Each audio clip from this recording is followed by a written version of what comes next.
When you ask someone a question, the natural instinct is to respond quickly. This is because most people are uncomfortable with silence. However, silence can be a powerful tool. When you ask a question and stay silent afterward, the other person often feels the need to fill that silence. They may end up saying more than they originally intended, sometimes revealing important details that they would not have shared otherwise. This technique, known as the power of silence, works on a psychological level and can be highly effective in conversations. I'd love to invite you to share in the comments where you're listening from and what time it is. It's incredible to think about how we're all connected through these stories and ideas. If you enjoy these thought-provoking explorations, consider subscribing to Tired Thinker so we can keep bringing you reflective narratives. Now, settle in, get comfortable, and let your imagination drift as we delve into the mind-boggling paradoxes and mysteries. The principle behind this is simple. Humans are social creatures, and we are wired to avoid awkward situations, especially in communication. Silence can create a feeling of discomfort, and in response, people often try to resolve it by talking. When they do, they may give you more information than they intended to. This can work to your advantage if you're trying to get someone to reveal something, or simply want to understand their true thoughts or intentions. For instance, imagine you are in a meeting at work. You've just asked a colleague whether they think a particular project is going well. After asking, you say nothing. The room might feel a little awkward, and your colleague will likely try to fill the silence with a response. They might start with something vague like, "Yeah, it's going okay." But then, under the pressure of silence, they might continue and give more details, such as, "Actually, I've been struggling with the timeline, and I'm not sure we're going to meet the deadline." In this way, the silence allows you to gather more information than you would if you rushed to fill the gap with more words or follow-up questions. This tactic can also be effective when trying to gauge someone's true feelings or opinions. If you're in a conversation where someone is giving you a superficial answer, asking a follow-up question and waiting in silence might encourage them to elaborate more honestly. For example, if a friend says, "I'm doing fine," you could ask, "Are you really?" Then simply stay silent. Your friend will likely feel the need to clarify or justify their initial statement, and this can lead to a deeper, more honest conversation. Another example could be when you're negotiating something, whether it's a price, a deadline, or terms of a deal. Let's say you're negotiating with a vendor and you've just made an offer. If you stay silent after your offer, the other person may feel compelled to say something in response. They might give you a counteroffer, or they could reveal their actual constraints or flexibility, allowing you to adjust your strategy accordingly. The silence can sometimes push them into offering a better deal because they feel the pressure to say something to continue the conversation. The power of silence is not about making someone uncomfortable on purpose. It's about creating a space where the other person feels the need to continue talking. The key is to remain calm and composed. If you appear impatient or anxious, it can make the other person feel even more uncomfortable, and they might give you less information in return. The trick is to remain calm and confident while waiting for them to speak. One of the reasons this tactic works is that people often struggle with discomfort in conversations. Silence can feel unnatural, especially in fast-paced environments where quick responses are expected. When you create a pause, the person you're talking to may feel a subtle pressure to speak. They don't want the conversation to stall, and they want to maintain a smooth flow of communication. This is particularly true in social settings where maintaining the rhythm of the conversation is important. By holding back your response and letting them fill the silence, you're taking advantage of this discomfort, which can lead to better results. In more intimate or personal situations, silence can reveal even more. Imagine you're talking to a partner or close friend about something personal. After asking them a question, you stay silent. They may initially provide a short, generic answer, but the silence could lead them to go deeper into their emotions or thoughts. They might share something they hadn't planned to, like, "I've been stressed because of work, and I've been afraid to talk about it." Silence, in this case, gives the person space to reflect and think, which can lead to a more meaningful conversation. In situations where you need to make a decision or get input from someone, silence can help you gauge their true thoughts. If someone is giving you an answer but seems uncertain, a moment of silence can encourage them to reveal their true feelings. For example, if a colleague says, "I think we should go with option A," but you sense hesitation, you could wait silently, letting the pause linger. This pressure often encourages the person to clarify, possibly revealing doubts like, "Actually, I'm not sure. I've been thinking more about option B." The silence in this case prompts them to consider their words more carefully and in turn share more. In business or sales settings, silence can be used to your advantage when making offers or proposals. If you've just made a suggestion to a client or potential partner, you may feel the urge to immediately explain further or offer additional justifications. However, remaining silent after making your offer can be far more effective. The person you're speaking to will likely feel compelled to respond, either by asking questions, making a counteroffer, or even accepting your terms. This tactic works because people often want to resolve the awkwardness of silence quickly, and in doing so, they might offer you more favorable terms than they originally intended. The ability to remain silent and allow others to speak more freely is an invaluable skill in many situations. It's not just about waiting for someone to talk. It's about creating the right conditions for them to feel comfortable revealing more. Whether you are trying to learn more about a person's feelings, get more information about a situation, or create a better negotiation outcome, silence can work in your favor. It's a simple yet powerful psychological tool that requires little effort but can lead to significant insights. By mastering the power of silence, you can enhance your communication skills and build deeper, more meaningful interactions with others. Mirroring is a technique that involves subtly mimicking someone's gestures, posture, or speech patterns. It's a way to build rapport and make the other person feel more comfortable around you. It's often used in conversations to help establish trust and connection without them even realizing it. Imagine you're sitting across from someone in a meeting. They lean forward slightly, and you do the same. Maybe they cross their arms, and you follow suit, but you do it in a way that feels natural. You don't copy them exactly, but you adjust your posture in a similar way. You're matching their body language in a manner that feels relaxed, not forced. The idea behind mirroring is that people tend to feel more comfortable with others who behave similarly to them. It creates a sense of similarity and commonality. This can be especially useful in situations where you want to connect with someone quickly or influence their behavior. By mimicking certain aspects of their behavior, you subconsciously tell them that you are in sync with them, that you understand them, and that they are not alone in what they are thinking or feeling. A common example happens during conversations. If someone speaks slowly and clearly, you might slow your speech down as well. On the other hand, if they speak quickly, you might adjust to match their speed. This doesn't mean you should mimic their every word or action. Instead, it's about subtly matching their style to create a smoother flow in the conversation. Let's say you're talking to a colleague who often uses hand gestures when they speak. Instead of keeping your hands still, you might also start using gestures as you talk, in a way that matches their natural movements. If they fold their hands when they're listening, you might find yourself doing the same. Again, the key is subtlety. The goal isn't to imitate them directly, but to create a sense of alignment and similarity. It's not just about physical gestures. Mirroring extends to speech patterns as well. For example, if someone speaks in short, clear sentences, you might start speaking in a similar way. If they tend to use certain phrases or words often, you might find yourself using them too.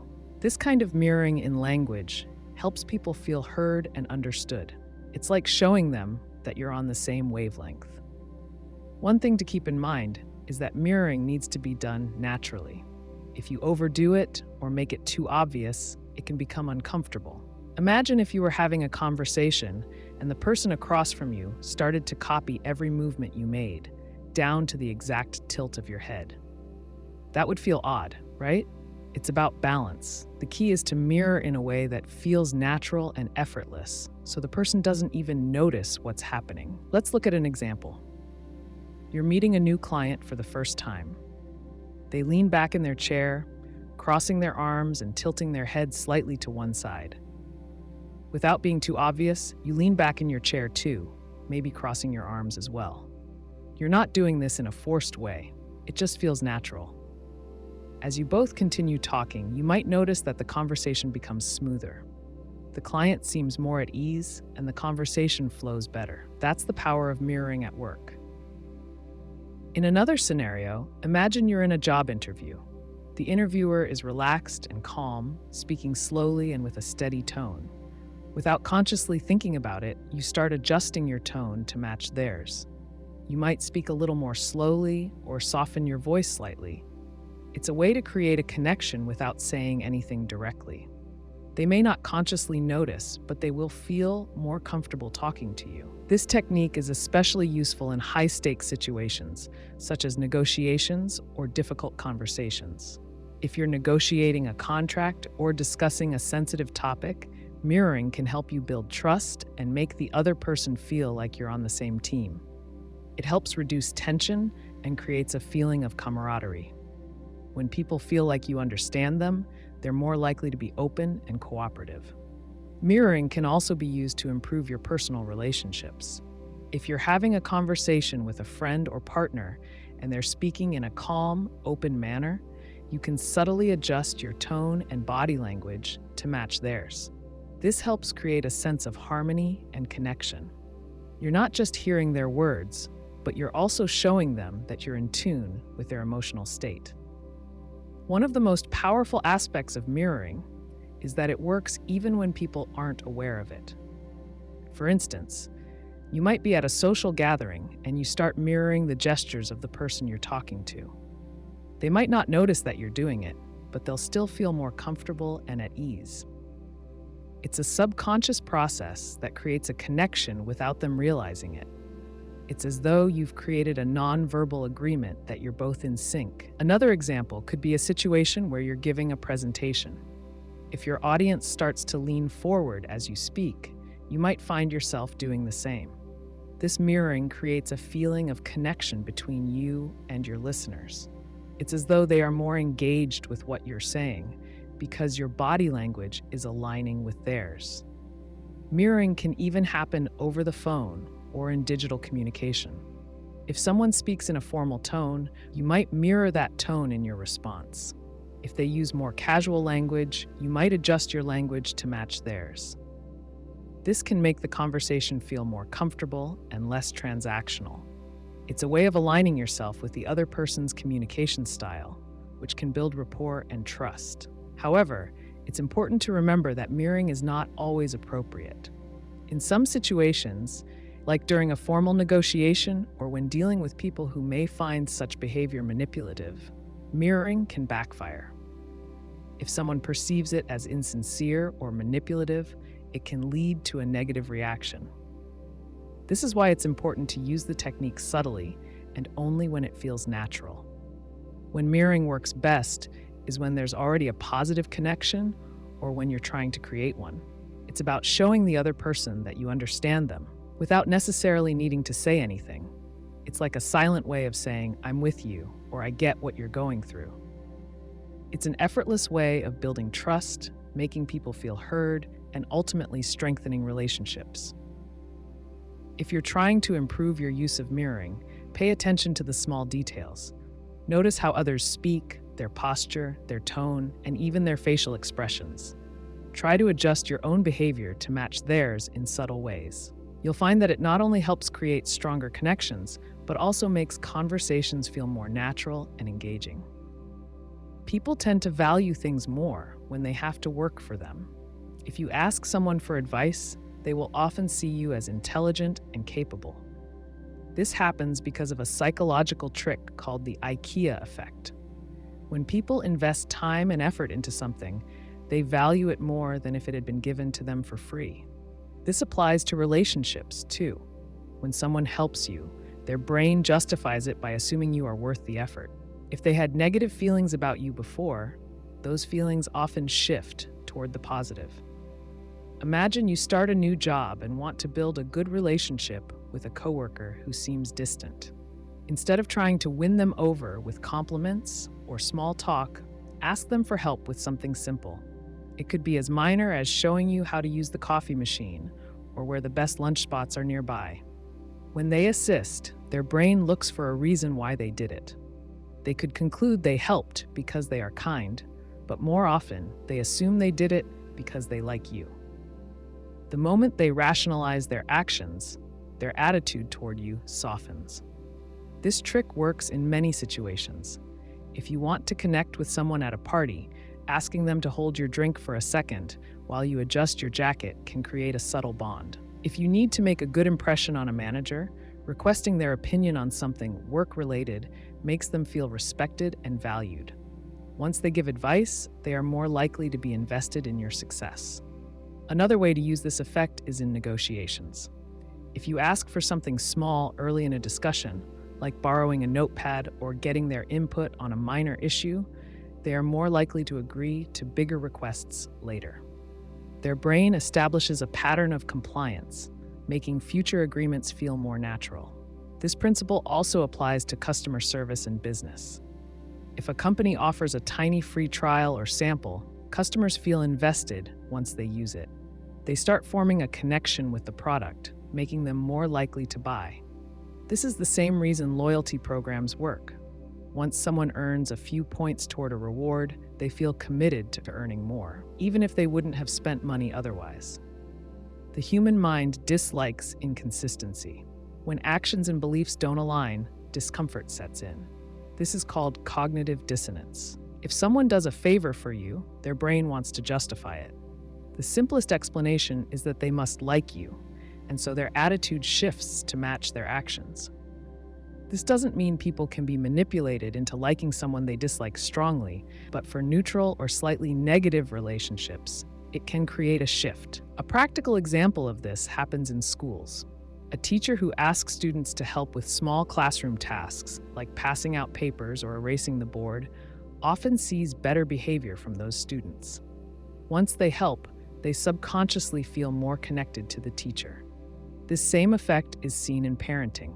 When a child helps with cooking or cleaning, they feel a sense of investment in the home. They are more likely to take care of their belongings and follow rules without resistance. People also use this principle in friendships. If someone seems distant, asking for a small favor, like borrowing a book or getting their opinion on a restaurant, can shift the dynamic. The act of helping builds an unspoken bond, making future interactions smoother. Even in competitive environments, this trick holds power. In politics, asking an opponent for a small act of cooperation can open doors for larger agreements later. It's not about manipulation, but about human nature. People like feeling needed. They like having their knowledge and skills valued. When they help, they invest in a relationship, and once invested, they care about the outcome. This technique works best when the favor is small.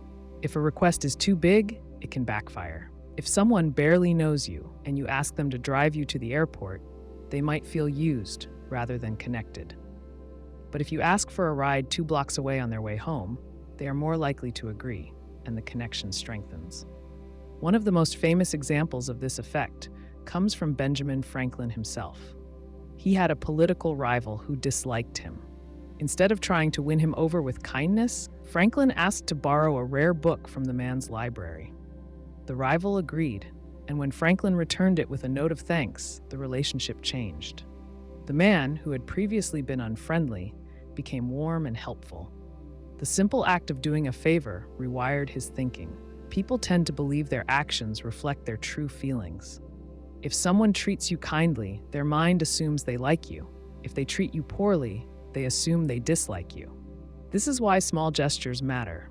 A tiny act of kindness can shift someone's perception without them even realizing it. The effect is even stronger when combined with gratitude. If someone does a favor and receives sincere thanks, they feel good about helping. That positive feeling reinforces their decision and makes them more likely to help again. This creates a cycle where small acts of kindness lead to stronger relationships.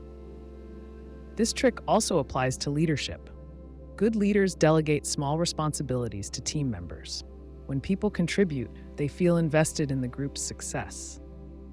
They start caring more about outcomes because they played a role in shaping them. This increases motivation and teamwork without forcing it. It's also useful in personal development.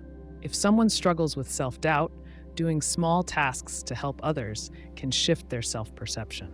Volunteering, even in small ways, builds confidence because the brain starts seeing them as helpful and capable. Another interesting aspect is how it affects long-term relationships. Couples who ask each other for small favors, like bringing a glass of water or choosing a movie, tend to have stronger bonds. These tiny acts create a pattern of cooperation, reinforcing positive feelings. This trick also helps in networking. If you want to strengthen a professional connection, asking for advice on a specific topic can open the door to deeper conversations. People enjoy sharing their expertise, and once they do, they feel a sense of investment in your success. Even in competitive fields, this effect plays a role. If a journalist asks a source for a minor detail before requesting a bigger interview, they are more likely to get a yes. If an entrepreneur asks an investor for quick feedback before pitching a full business plan, they are more likely to get support. This principle isn't about tricking people. It works because it aligns with how the brain naturally operates. People don't like feeling inconsistent. If they help, they assume they have a reason. If they feel invested, they care more. The key is keeping requests small, natural, and well-timed. When used correctly, this simple trick can strengthen relationships, open opportunities, and build long-term trust. Nodding while speaking makes the listener more likely to agree with you. This simple body language cue creates a subconscious effect, leading people to mirror your behavior and feel more inclined to accept your point of view. It's a technique used in negotiations, sales, and everyday conversations to create a sense of agreement without direct persuasion. Imagine discussing a project proposal with a colleague. As you explain your ideas, you nod slightly while speaking. Your colleague, without realizing it, begins to nod along. This action reinforces the feeling of agreement and makes them more likely to view your proposal positively. The brain associates nodding with acceptance, and when they mirror you, their subconscious aligns with that belief. This trick also works in customer service. A representative explaining a solution to a frustrated customer can nod while speaking to create an unspoken bond. The customer, even if initially resistant, may start nodding in return, subtly shifting their mindset toward agreement. It doesn't mean they will immediately accept everything, but it makes them more open to the discussion. Public speakers and politicians use this technique to their advantage. A speaker delivering a persuasive argument will nod at key points, signaling to the audience that what they're saying is valid. As people naturally mimic body language, the audience will find themselves nodding along, reinforcing their agreement on a subconscious level.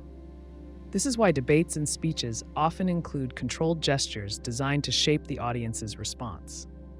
Nodding also helps in social interactions. When telling a story or sharing an opinion, nodding slightly encourages engagement. A person listening may not consciously register it, but they will feel more connected to the conversation. This is particularly useful in interviews or meetings where building rapport is essential. A candidate answering questions while nodding subtly can create an impression of confidence and reliability.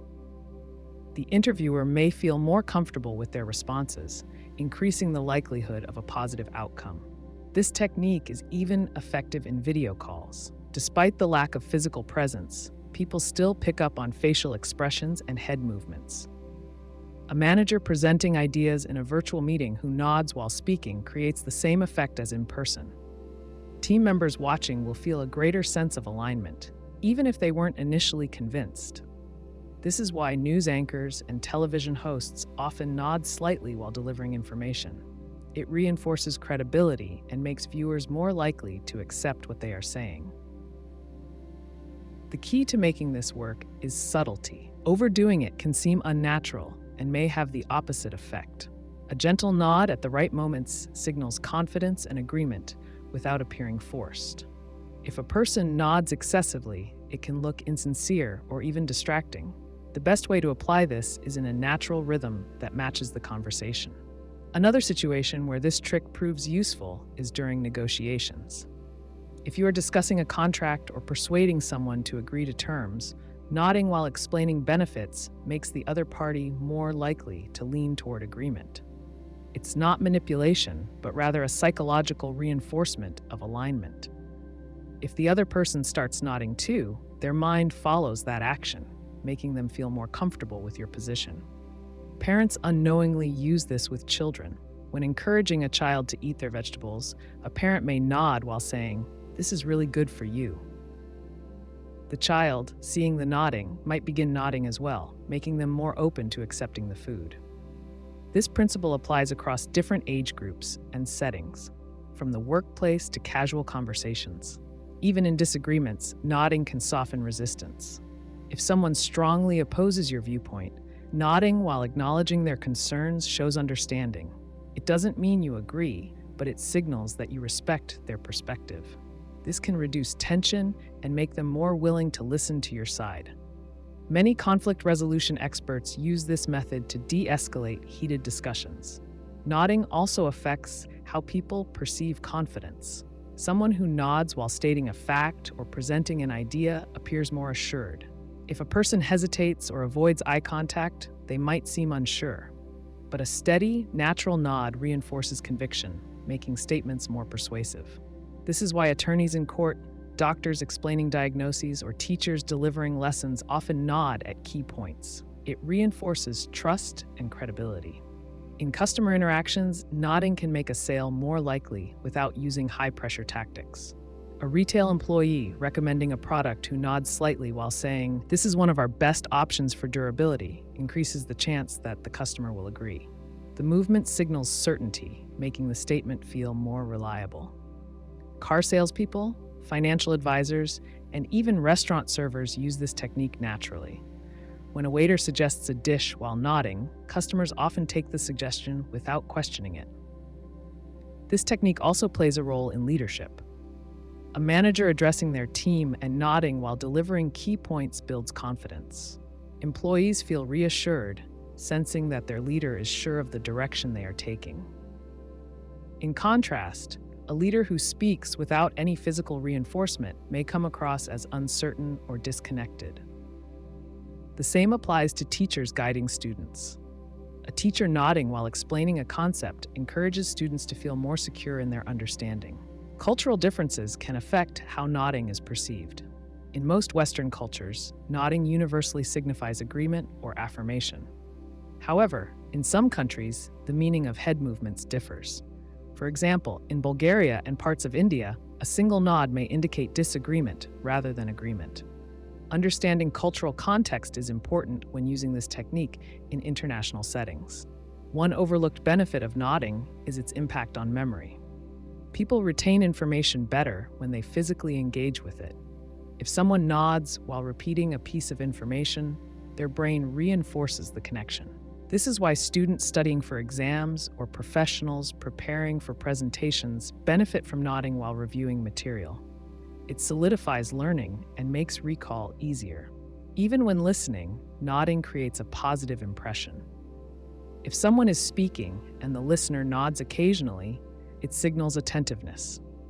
This is useful in building strong relationships, whether in friendships, romantic connections, or professional settings.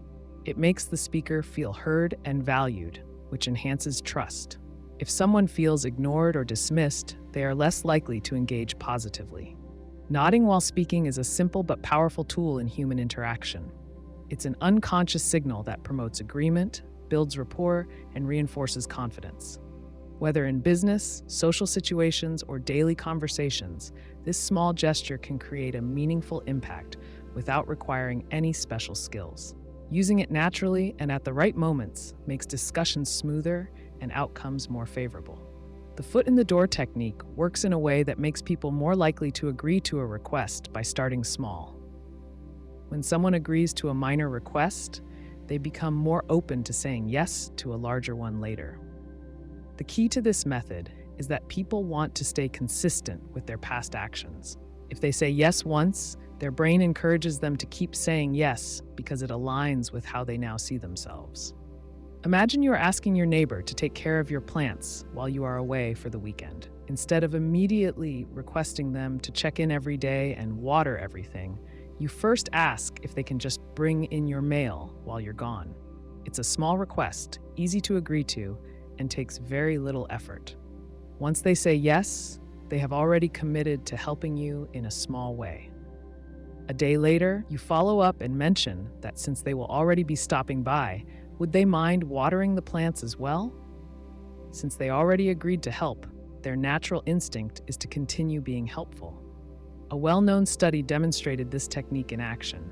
Researchers asked a group of homeowners to place a small sticker on their window supporting safe driving. Most agreed, as it was a small, easy action. 2 weeks later, the same people were asked if they would place a large "Drive Safe" sign in their yard. Those who had agreed to the small sticker were far more likely to accept the larger request than those who were asked outright. Their initial small commitment made them more likely to follow through on a bigger one. This method works in many areas of life. A salesperson might first ask a customer to try a free sample.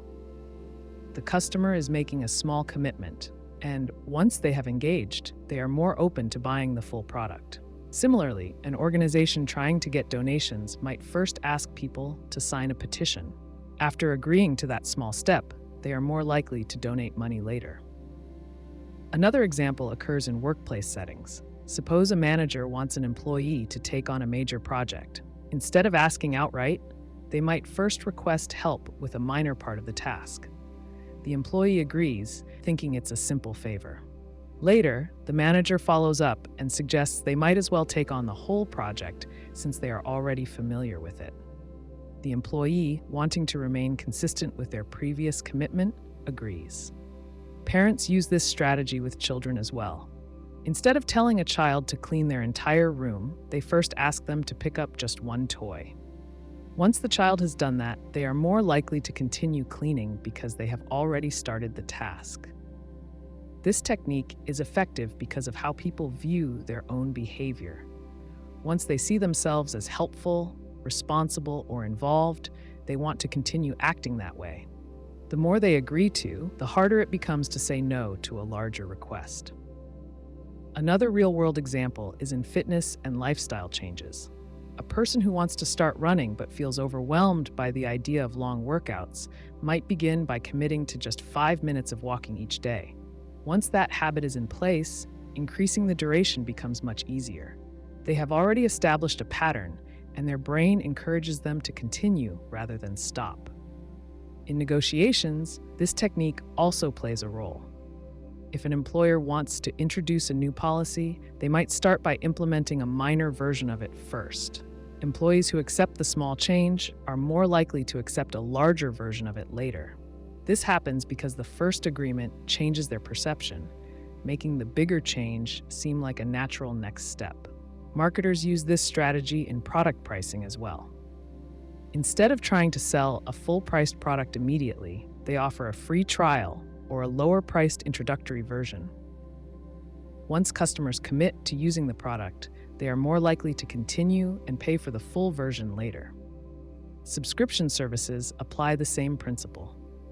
A company might offer a free month of service, knowing that once a customer starts using it, they are more likely to continue paying when the trial ends. The small initial commitment leads to a larger, ongoing one. Even in personal relationships, this technique appears. If someone wants to ask a favor from a friend, they might start with a minor request first. For example, they might ask for advice on a situation before later asking for more tangible help. By gradually increasing the level of commitment, they make it easier for the other person to agree. One of the most famous uses of this strategy came from political campaigns. Researchers found that when people first agreed to put a small sign supporting a candidate in their window, they were much more likely to later put a full-size sign in their yard or even donate money to the campaign. Their initial agreement made them feel aligned with the cause, leading them to take further steps. Understanding how the foot-in-the-door technique works allows people to recognize when it is being used on them. It also helps in persuading others effectively. By starting with small requests and gradually building up, people can increase their chances of getting a positive response to bigger requests. The foot in the door technique works by getting someone to agree to a small request first. Once they commit, they are more likely to agree to a larger request later. This technique takes advantage of a psychological tendency known as commitment and consistency.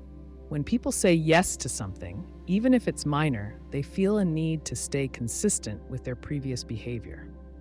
Imagine a person walking door to door for a charity. If they ask a stranger for a large donation right away, the person might say no. But if they first ask, "Would you be willing to sign a petition to support this cause?" Most people will agree because signing a petition is easy and takes little effort. Later, when the charity worker follows up and asks for a donation, the person is more likely to give. They have already taken a small step in support of the cause, and now donating feels like the natural next step. This technique works in everyday life too. A neighbor might ask to borrow a cup of sugar. A week later, they ask for a more significant favor, like watching their dog for the weekend. Since you already helped them once, you are more inclined to help again. It feels consistent with your previous actions. Salespeople use this technique all the time. If a customer walks into a car dealership and a salesperson immediately asks, "Are you ready to buy a car today?" the customer might feel pressured and walk away. Instead, the salesperson might start with a simple request, like, "Would you like to test drive this car?" A test drive is low commitment. The customer doesn't have to spend money or make any promises. But once they sit in the car, drive it, and imagine owning it, they are more open to talking about financing options or additional features. A similar tactic appears in online marketing. A website might ask users to sign up for a free newsletter. A newsletter subscription isn't a big commitment. It costs nothing and takes a few seconds. But once people start receiving emails, they become familiar with the brand. Later, when the company sends an offer for a paid product, subscribers are more likely to buy because they have already taken that first step. Parents and teachers also use this approach with children. If a child refuses to clean their room, telling them to clean everything might lead to resistance. But if the request starts small, "Can you just pick up these 3 books?" the child is more likely to agree. Once they pick up the books, the next request, "Can you put away those shoes?" feels easier. Before long, the entire room is clean, and the child has complied without realizing they completed a larger task. Another example happens in the workplace. A manager might want an employee to take on a big project. Instead of asking right away, the manager starts with a smaller request. "Can you review this report and give me your thoughts?" Once the employee provides feedback, the manager follows up with, "Since you already looked at the report, would you be open to leading this project?" The employee, having already invested time in the report, feels inclined to continue. This technique is especially effective in relationships. A friend might ask for a small favor, such as helping them move a single piece of furniture. A few days later, they ask for help moving several more items. Since you already helped once, saying yes again feels natural. If they had asked for a full day of heavy lifting right away, you might have hesitated. Political campaigns use this strategy as well. Volunteers might call voters and ask if they plan to vote. Most people say yes because it's an easy question. Later, the campaign follows up with a request to put a sign in the yard. Since the voter already committed to voting, agreeing to display a sign aligns with their previous statement. This principle also explains why small commitments can lead to larger behavioral changes. If someone wants to start exercising, committing to a full workout routine might feel overwhelming. But if they agree to do just 5 push-ups a day, that small habit makes it easier to build up to a full workout over time. Once people take a small step in any direction, they tend to follow through. The key to using this technique effectively is to start with something easy and non-threatening. The first request should be small enough that refusal feels unnecessary. Once the person agrees, the next request builds on that commitment. Each step feels like a natural progression rather than a drastic jump. Even though this technique is widely used, people don't always realize it's happening. They think they are making independent decisions, but their initial agreement subtly influences their future choices. This is why charities, businesses, and leaders use it to guide behavior. Understanding this principle can help people recognize when it's being used on them. If they find themselves saying yes to something bigger than they originally intended, they can pause and consider whether they truly want to commit or if they are just following a pattern of consistency. On the other hand, knowing how to apply this technique can make requests more effective. Whether persuading a child to clean their room, encouraging a friend to start a new habit, or guiding a team at work, starting with a small ask increases the chances of success. This approach works not because people are tricked, but because they naturally want to stay consistent with what they've already agreed to. When you use someone's name in conversation, you capture their attention and make them feel valued. People are naturally drawn to their own names. It signals recognition, importance, and familiarity. When you say someone's name, you reinforce their identity and create a personal connection. Imagine you're at a cafe and the barista remembers your name from a previous visit. Instead of saying, "Here's your coffee," they say, "Here's your coffee, Alex." That simple adjustment changes the interaction. It makes Alex feel acknowledged and important, even in a brief exchange. Small moments like this build rapport over time. Using names works in both casual and professional settings. If a manager addresses their employee by name when giving feedback, it feels personal and specific. Compare "good job on that report" to "good job on that report, Sarah." The second statement feels more directed and genuine.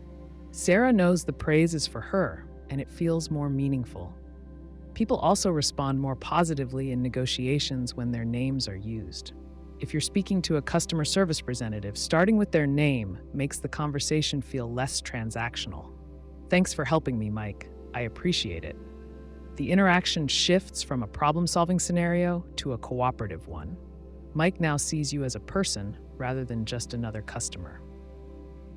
In group settings, using names can direct focus and maintain engagement. If you're leading a meeting and notice someone zoning out, saying their name brings them back. "James, what do you think about this approach?" James will likely snap to attention because he hears his name and realizes he is expected to contribute. This technique keeps discussions interactive and ensures no one fades into the background. There's also a psychological aspect to using names. Studies show that hearing our own name activates different areas of the brain than hearing other words. This suggests that names carry a deeper cognitive and emotional significance. When someone uses your name, it feels like a personal call to attention. However, there's a balance. Overusing someone's name can have the opposite effect. If every sentence starts with their name, it can feel forced or manipulative. "John, I really think you should consider this, John. You see, John, this is the best way forward." Instead of building rapport, it starts to sound like a sales tactic. The key is to use names naturally, at moments when they reinforce connection without being excessive. Names are also useful in conflict resolution. When emotions run high, addressing someone by name can de-escalate tension. If a disagreement is getting heated, calmly saying, "Lisa, I understand where you're coming from," can reset the tone. It personalizes the conversation and shifts it from an argument to a dialogue. Instead of feeling like they're just another opponent in a debate, Lisa feels heard. Parents and teachers use this principle with children all the time. When a child hears their name, they instinctively pay more attention. "Emma, put your shoes on," carries more weight than just "put your shoes on." It directs the message to the individual rather than making it a general command. This technique extends to digital communication as well. In emails, using someone's name in the greeting makes the message feel personal. "Hi, Mark. I wanted to follow up on our conversation." This is more engaging than a generic, "Hi, I wanted to follow up." Mark immediately knows the message is for him, and it holds his attention better. Social media interactions also reflect this pattern. If you comment on someone's post and include their name, they are more likely to notice and respond.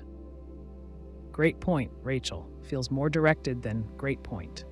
The same applies to networking events. If you meet someone and remember their name the next time you see them, it creates an instant connection. "Good to see you again, David. makes a stronger impression than just good to see you again. Memory plays a big role in this process. People appreciate when others remember their names, especially after just one meeting. It shows attentiveness and respect. If you struggle with remembering names, there are ways to improve. Repeating a name when you first hear it helps reinforce it. If someone says, "Hi, I'm Claire," responding with, "Nice to meet you, Claire," increases the chances you'll remember it later. Associating the name with something familiar also helps. If Claire reminds you of a famous actress or someone you knew in school, making that connection strengthens recall. When introducing yourself, saying your own name with confidence encourages others to remember it. Instead of a rushed, "Hey, I'm Jake," a clear, "Hi, I'm Jake," makes the name stand out. Pausing slightly after saying your name allows the other person to process it before the conversation moves forward. In sales and customer relations, using names can make interactions feel more genuine. If a customer service agent says, "I understand your concern, Tom," it feels more personalized than "I understand your concern." It reinforces that Tom is an individual, not just another caller. Retail employees who address customers by name after seeing it on a card or receipt create a warmer shopping experience. Instead of, "Here's your receipt," saying, "Here's your receipt, Anna," adds a friendly touch. Using names also helps in teamwork and leadership. Leaders who regularly address their team members by name foster a sense of inclusion.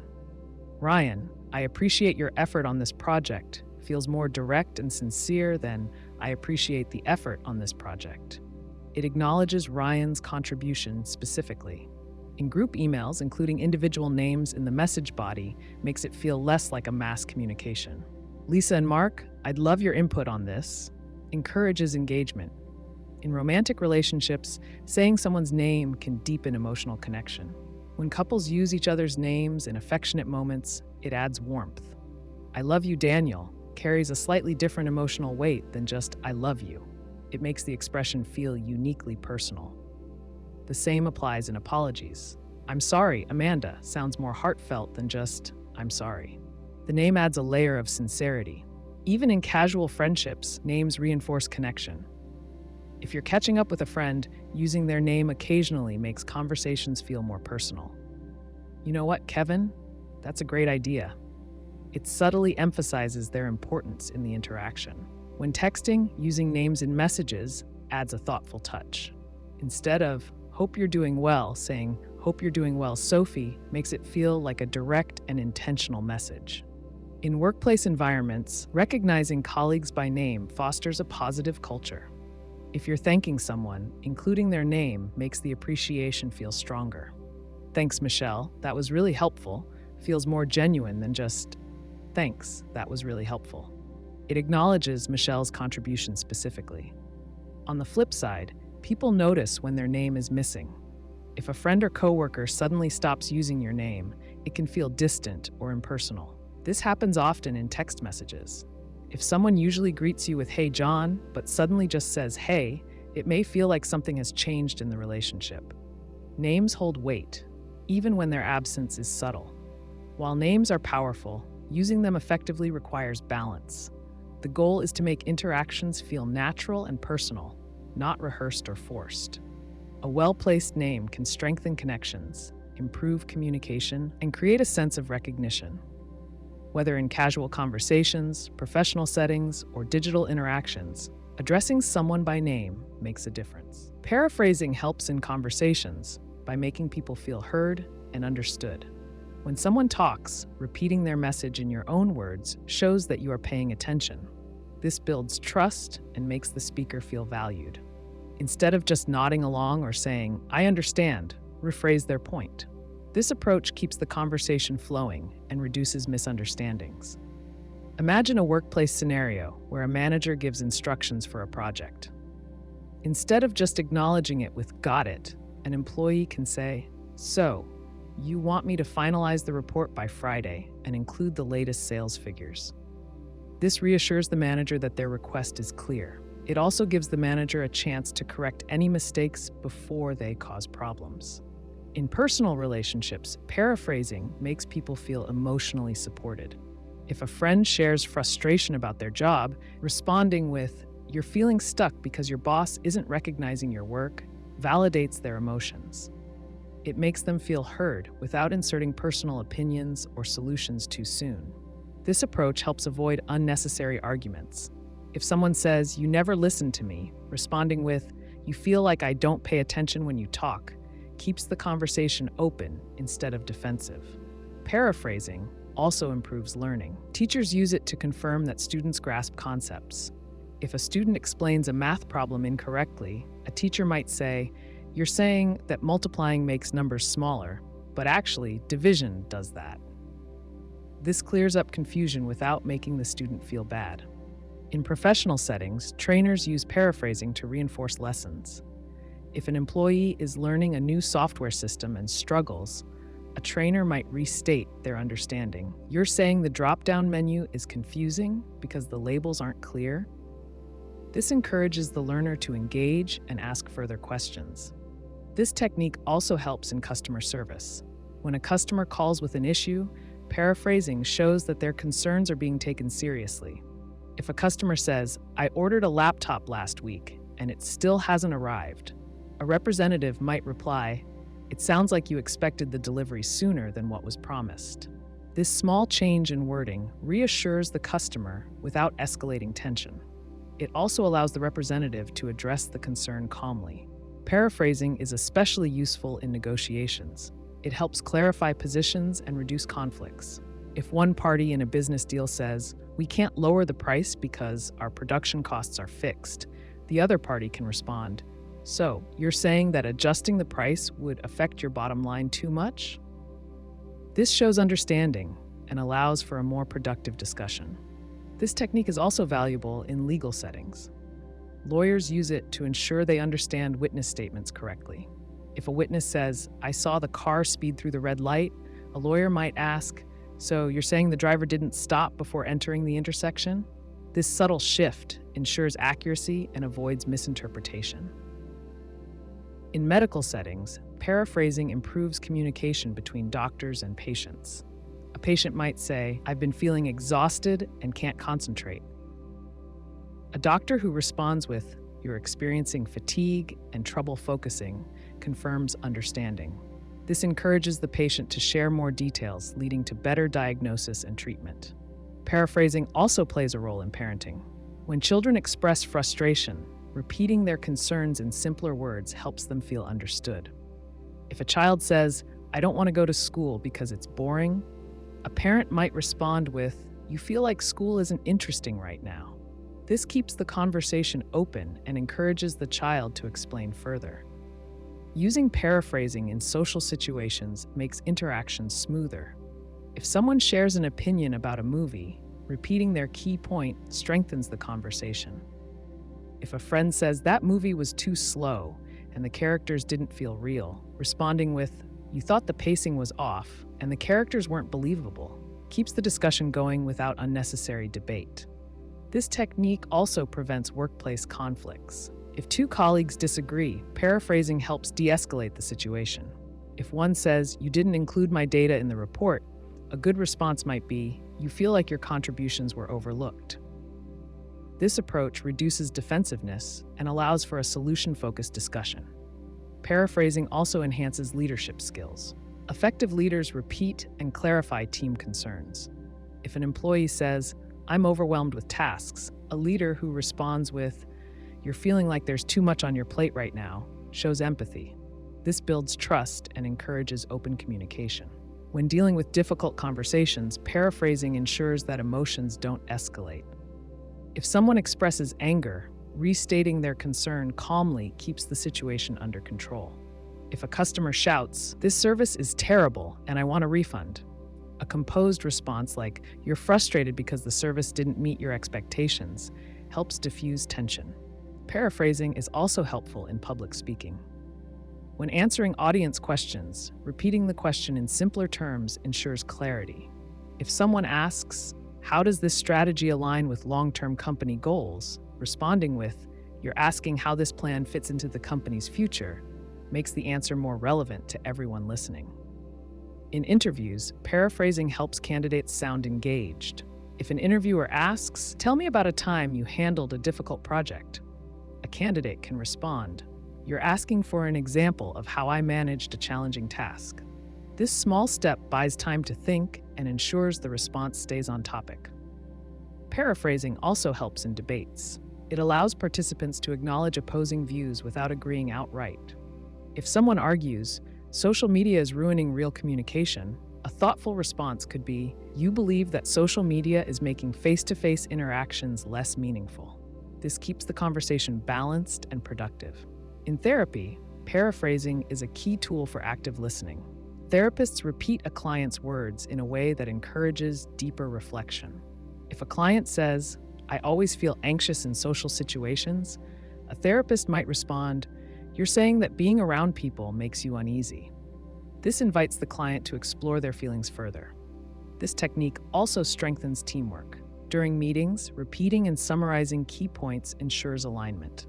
If a team member says, "We need to improve response times," responding with, "You're saying faster customer support is the priority," makes the next steps clearer. In conflict resolution, paraphrasing turns arguments into discussions. If one person says, "You never consider my opinion," a calmer response would be, "You feel like your perspective isn't valued."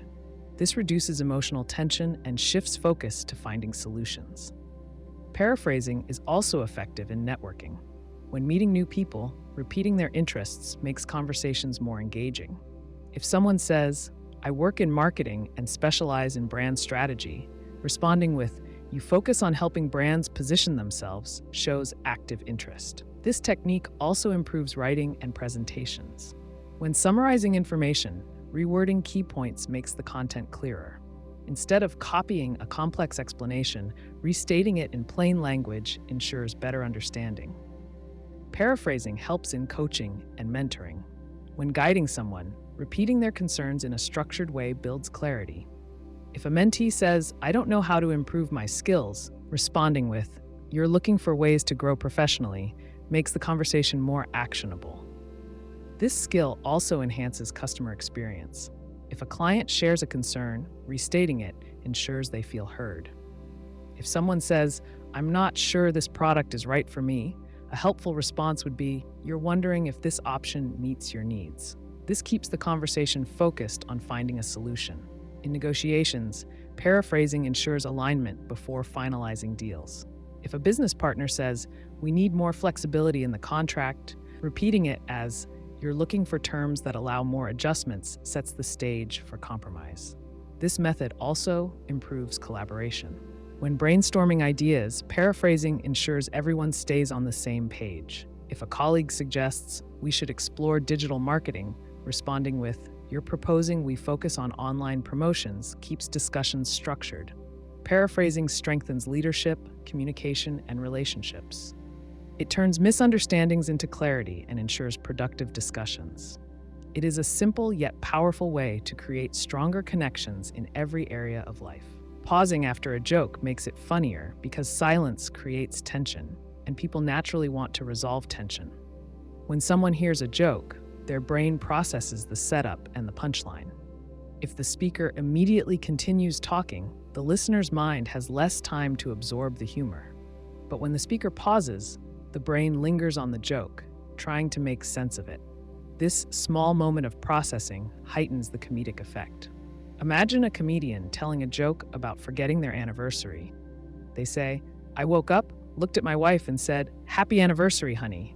She looked at me and said, 'It's tomorrow.'" If the comedian immediately moves on to the next sentence, the joke lands, but it doesn't hit as hard. However, if they pause after proven, "She looked at me and said," the audience's minds begin to anticipate what comes next. The brief silence builds suspense, and when the punchline drops, the laughter is stronger.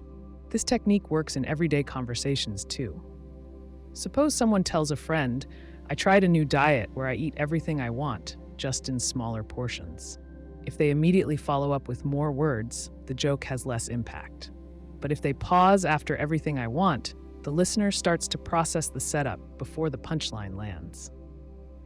That tiny gap gives the brain a moment to prepare for humor, making the joke feel funnier. Pausing after a joke also forces the listener to engage more. When there's silence, people unconsciously feel the need to fill it. Their minds automatically start working through the joke's meaning.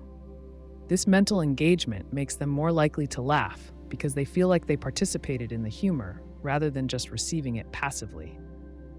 A well-timed pause before or after the punchline gives the listener space to react naturally. This principle ties into broader psychological effects. People are uncomfortable with uncertainty, so when a speaker pauses, listeners lean in. They anticipate what's coming next. This works beyond comedy. It's the same reason why dramatic pauses in speeches make statements seem more powerful. When a speaker says, "We need to change, and we need to change now," the pause creates weight. The same effect applies to humor. The pause signals that something important, something funny, is coming.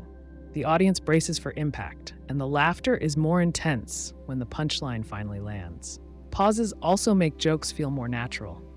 In real conversations, people don't always speak in perfectly fluid sentences. They stop, think, and react. Adding a slight pause before delivering a punchline mimics this natural speech pattern. It makes the joke feel more like something spontaneous rather than rehearsed. This authenticity strengthens the humor because it feels organic rather than forced. Timing plays a key role. A pause that's too short won't give the audience enough time to absorb the joke. A pause that's too long can make the joke lose its rhythm. The sweet spot depends on the context and delivery. A comedian might use a 1-second pause, while a casual conversation might only need a brief hesitation. Experimenting with timing can change how a joke lands. Another reason this technique works is that it subtly signals confidence. Someone who tells a joke and immediately rushes to explain it or move on can come across as uncertain. But pausing after a joke suggests assurance. It says, "I know this is funny, and I'm giving you time to enjoy it." This kind of delivery makes people more likely to laugh because they pick up on the speaker's confidence. People often underestimate how much silence influences humor. In stand-up comedy, experienced performers use pauses deliberately. They know that the audience needs time to react. If a comedian talks too quickly, they can step on their own laughs, meaning the next joke starts before the audience has finished laughing at the last one. By allowing a small pause, the performer maximizes each punchline's impact. This effect isn't limited to professional comedians. It works in daily interactions, too.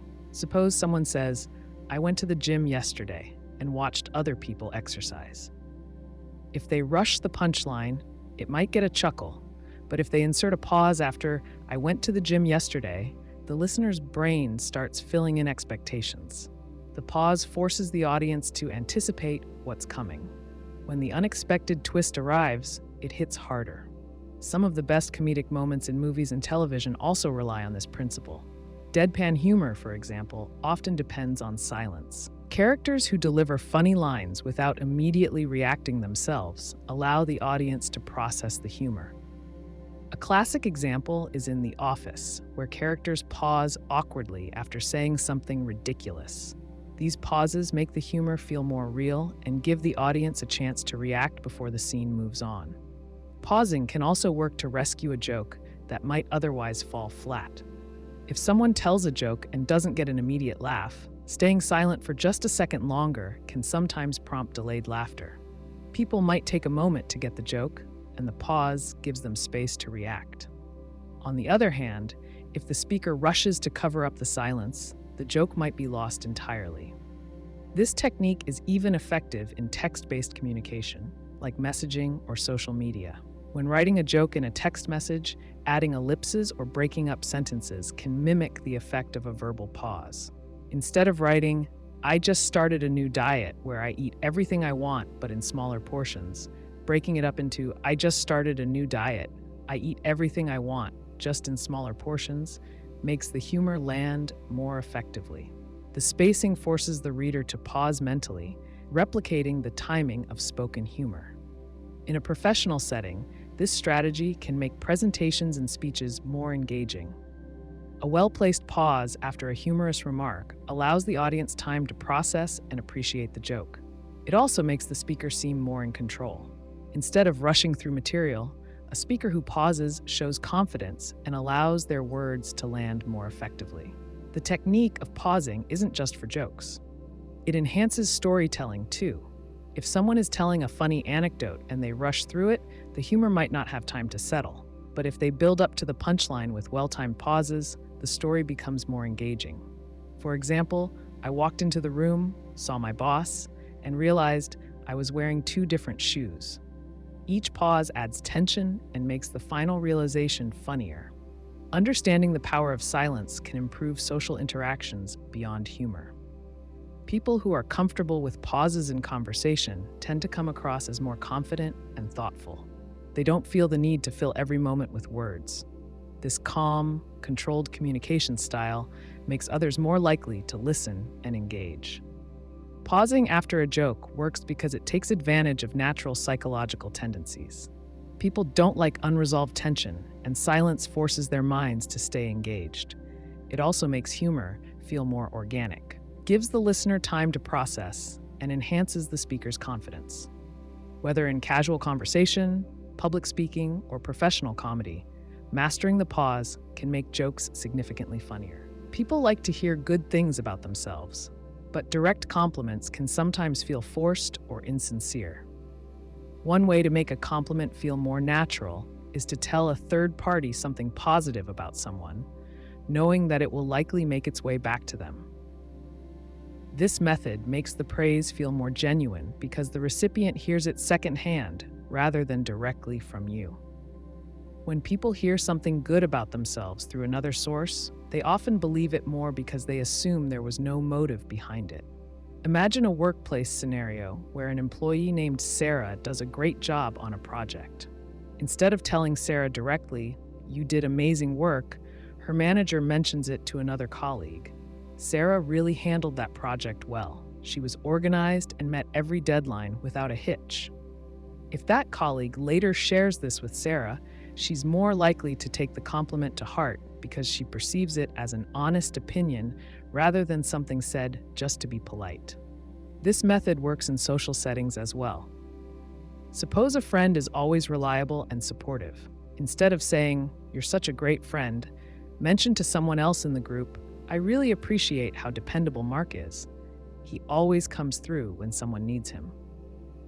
If Mark later hears this from another source, the words will carry more weight. People tend to believe indirect compliments more than direct ones because they don't suspect any social obligation behind them. The indirect compliment technique also applies in romantic relationships. A person who wants to make their partner feel appreciated can express admiration to a mutual friend, saying, "She's incredibly thoughtful. She always notices the little things." To a third party ensures that when the partner hears it, it feels like genuine praise rather than flattery.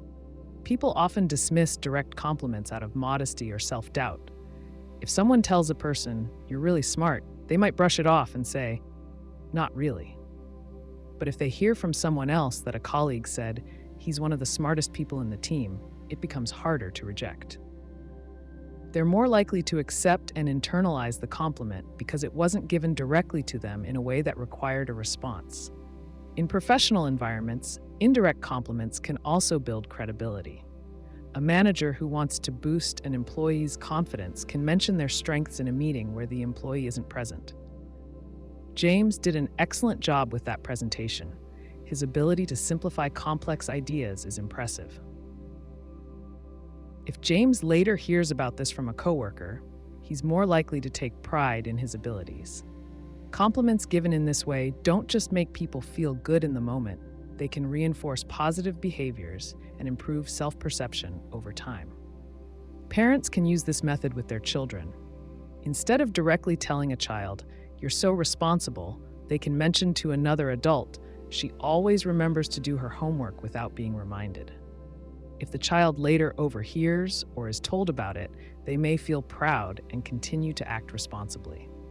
Indirect compliments shape a person's self-image more effectively than direct ones because they bypass the recipient's tendency to downplay praise. In friendships, this technique can strengthen bonds. If someone wants a friend to feel appreciated, they might say to another person, "I don't know what I'd do without Emily. She always knows exactly what to say when I'm having a rough day." If Emily later hears about it, she'll likely feel valued in a way that a direct, "I appreciate you" might not achieve. People instinctively trust secondhand information more than direct statements, especially when it comes to praise. When someone receives a direct compliment, they may suspect social niceties or an ulterior motive. But when they hear that praise was said about them to someone else, it seems like an unfiltered opinion. This approach can also be useful in leadership. A boss who wants to build up a team member doesn't need to deliver praise face to face. Instead, they can make positive observations about that person to others. When the praise eventually reaches the person it was about, they're more likely to feel genuinely valued rather than patronized. If a leader says, "John's initiative on that project really impressed me," to another manager, and John later hears about it, the impact is stronger than if the leader had simply told John directly.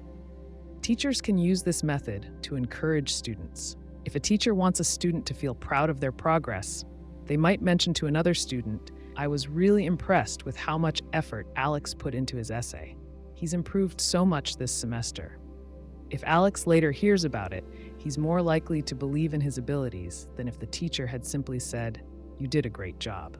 This technique also works well in networking and professional growth.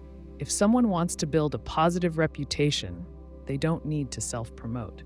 Instead, they can make sure that their strengths are mentioned in relevant conversations. If a person wants a colleague to be recognized, they might casually mention, "Lisa has an incredible attention to detail. She caught a mistake that could have cost us a lot." If Lisa later hears that this was said about her, she's more likely to feel appreciated and confident in her skills. People naturally pass along praise when they hear it. If a person speaks positively about someone in a casual conversation, chances are it will find its way back to them. That's why this approach works so well. It relies on natural human communication patterns. Instead of a direct exchange where someone might feel obligated to respond or downplay the compliment, the person hears about it in a way that feels organic. This technique isn't about manipulation. It's about making compliments more meaningful by allowing them to be received in a way that feels genuine. When people hear good things about themselves from a third party, they're more likely to believe it and feel valued. This approach can be used in many areas of life: friendships, work, family, and even casual social settings. By understanding how people perceive praise, a person can make their words more impactful and create stronger connections with those around them. People remember the first and last things they hear more than the middle. This is called the primacy and recency effect. It happens because the brain processes information differently depending on when it receives it. The beginning of a conversation, speech, or meeting is when attention is fresh. The end is when people prepare to retain key takeaways. The middle is often where details get lost. When someone listens to a presentation, they give their full attention at the start. Their mind is open, and they process what they hear with more focus. As time goes on, distractions set in. They think about other things, their attention drifts, or they start forming thoughts about what has already been said. By the end, they become alert again because they sense closure and want to retain the final message. This creates an uneven pattern in memory where the beginning and the end stand out the most.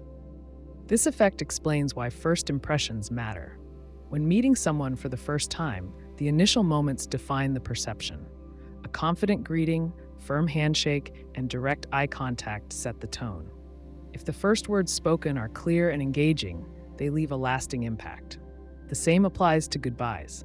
A strong closing statement or a warm farewell reinforces the interaction, making it more memorable. Anything that happens in between has a lower chance of sticking. In meetings, the order of information affects how much people remember. If important details appear in the middle, they may get overlooked. That's why speakers should place key messages at the beginning and repeat them at the end. This ensures the audience retains the most important points. If a manager needs a team to focus on a crucial update, they should state it clearly at the start. Then, they should revisit it before ending the meeting. The middle can contain supporting details, but the core message needs emphasis at the two key points. Speeches follow the same principle. A strong opening engages the audience. A compelling close ensures they walk away with the intended takeaway. The middle must have structure, but without clear markers at the start and end, the speech will lose impact. A good speaker crafts their message so that the first and last things said reinforce the main idea. This effect also influences how people retain information in conversations. If someone shares an idea in a discussion, it's best to introduce it early. If they wait too long, the other person's mind might already be occupied. Reinforcing the idea before wrapping up helps cement it in memory. This is useful in negotiations, interviews, or any setting where persuading someone matters. Making an ask at the beginning increases the chance of consideration. Reiterating it at the end ensures it sticks. In teaching, educators use the primacy and recency effect to improve learning. They introduce new concepts at the start of a lesson when attention is highest. Then they review key takeaways at the end to solidify understanding. Students tend to forget what happens in the middle unless it connects back to those anchor points. A well-structured lesson makes use of these natural memory patterns to enhance retention. This effect appears in marketing as well. Advertisements place the most important information at the beginning or the end. A commercial starts with a striking image or phrase to capture attention.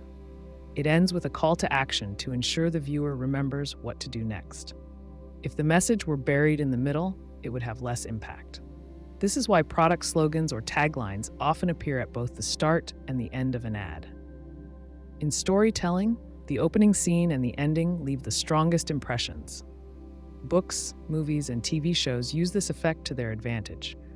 The first chapter or episode hooks the audience, making them want to continue. The final moments determine how they feel about the experience. A great ending leaves a lasting impression, while a weak one diminishes everything that came before it. Memory research supports this pattern. Studies show that people recall the first and last items in a list more easily than the middle ones. If someone hears a list of 10 words, they remember the first few and the last few, but the ones in between fade quickly.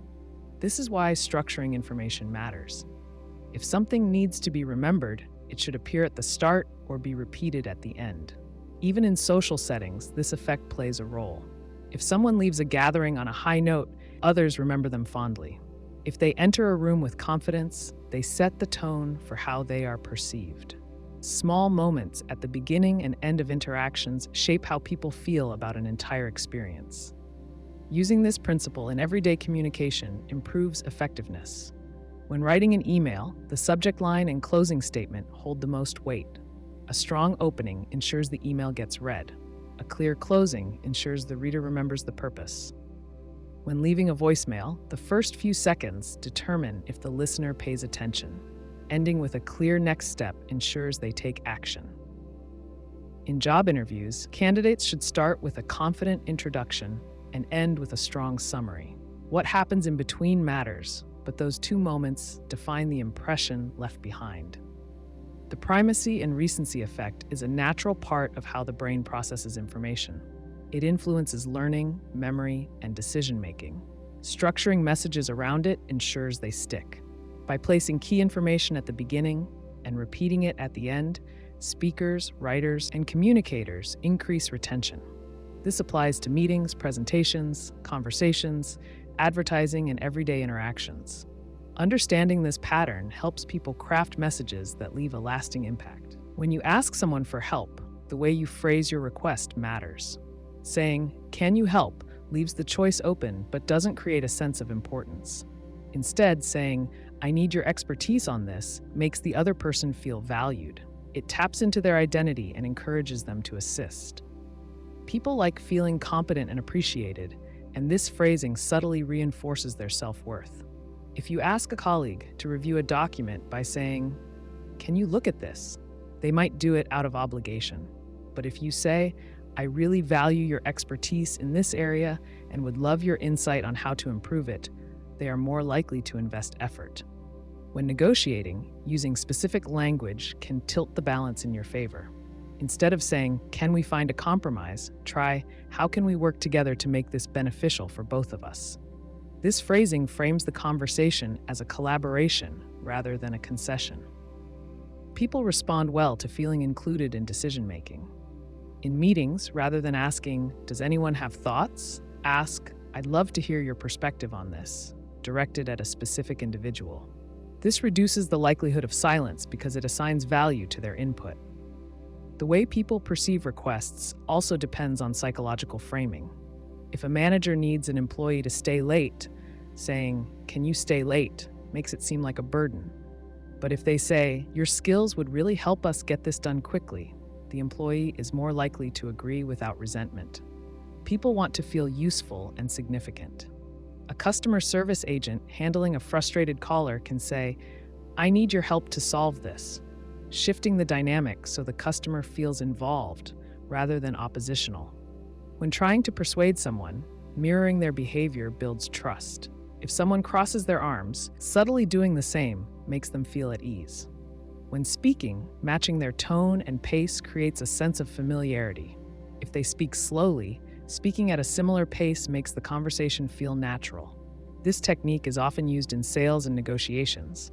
If a customer hesitates, instead of saying, "Why are you unsure?" try, "I understand it's a big decision. What would make you feel more confident?" This keeps the discussion open without making them defensive. When handling objections, the way you frame your response matters. If someone says, "I'm not sure this is the right fit," a good response is, "What specifically concerns you?"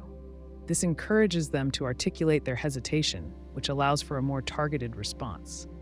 If someone resists an idea, instead of arguing, acknowledging their point first makes them more open. Saying, "I see why you'd feel that way," followed by a gentle pivot to another perspective, is more effective than outright disagreement. When making a request, giving a reason increases compliance. Studies show that people are more likely to agree if they hear the word "because." Instead of saying, "Can I go ahead of you in line?" saying, "Can I go ahead because I'm running late?" significantly increases the chance of agreement. The actual reason matters less than the presence of one. If an employee needs time off, rather than saying, "Can I take Friday off?" saying, "I need Friday off to handle something important," makes approval more likely. Another effective technique is making people feel they've already committed. If a manager asks an employee, "Are you the kind of person who values teamwork?" they will likely say yes. Then, when asked to stay late for a team project, they feel internally compelled to align with that identity. This is called consistency bias. Once people declare something about themselves, they try to act in ways that reinforce it. If a parent wants their child to clean up, instead of saying, "Clean your room," they can say, "I know you like keeping things tidy," reinforcing the desired behavior. People also respond well to scarcity. If something is positioned as rare or exclusive, its perceived value increases. When offering a product or service, saying "this is only available for a limited time" encourages quicker decision-making. In conversations, emphasizing that someone's skill or knowledge is unique makes them feel special. If asking for advice, instead of saying, "What do you think?" saying, "You have a great perspective on this, what's your take?" makes them more likely to share insight. When dealing with difficult people, keeping calm is powerful. If someone raises their voice, lowering yours has a disarming effect. It forces them to adjust their tone and prevents escalation.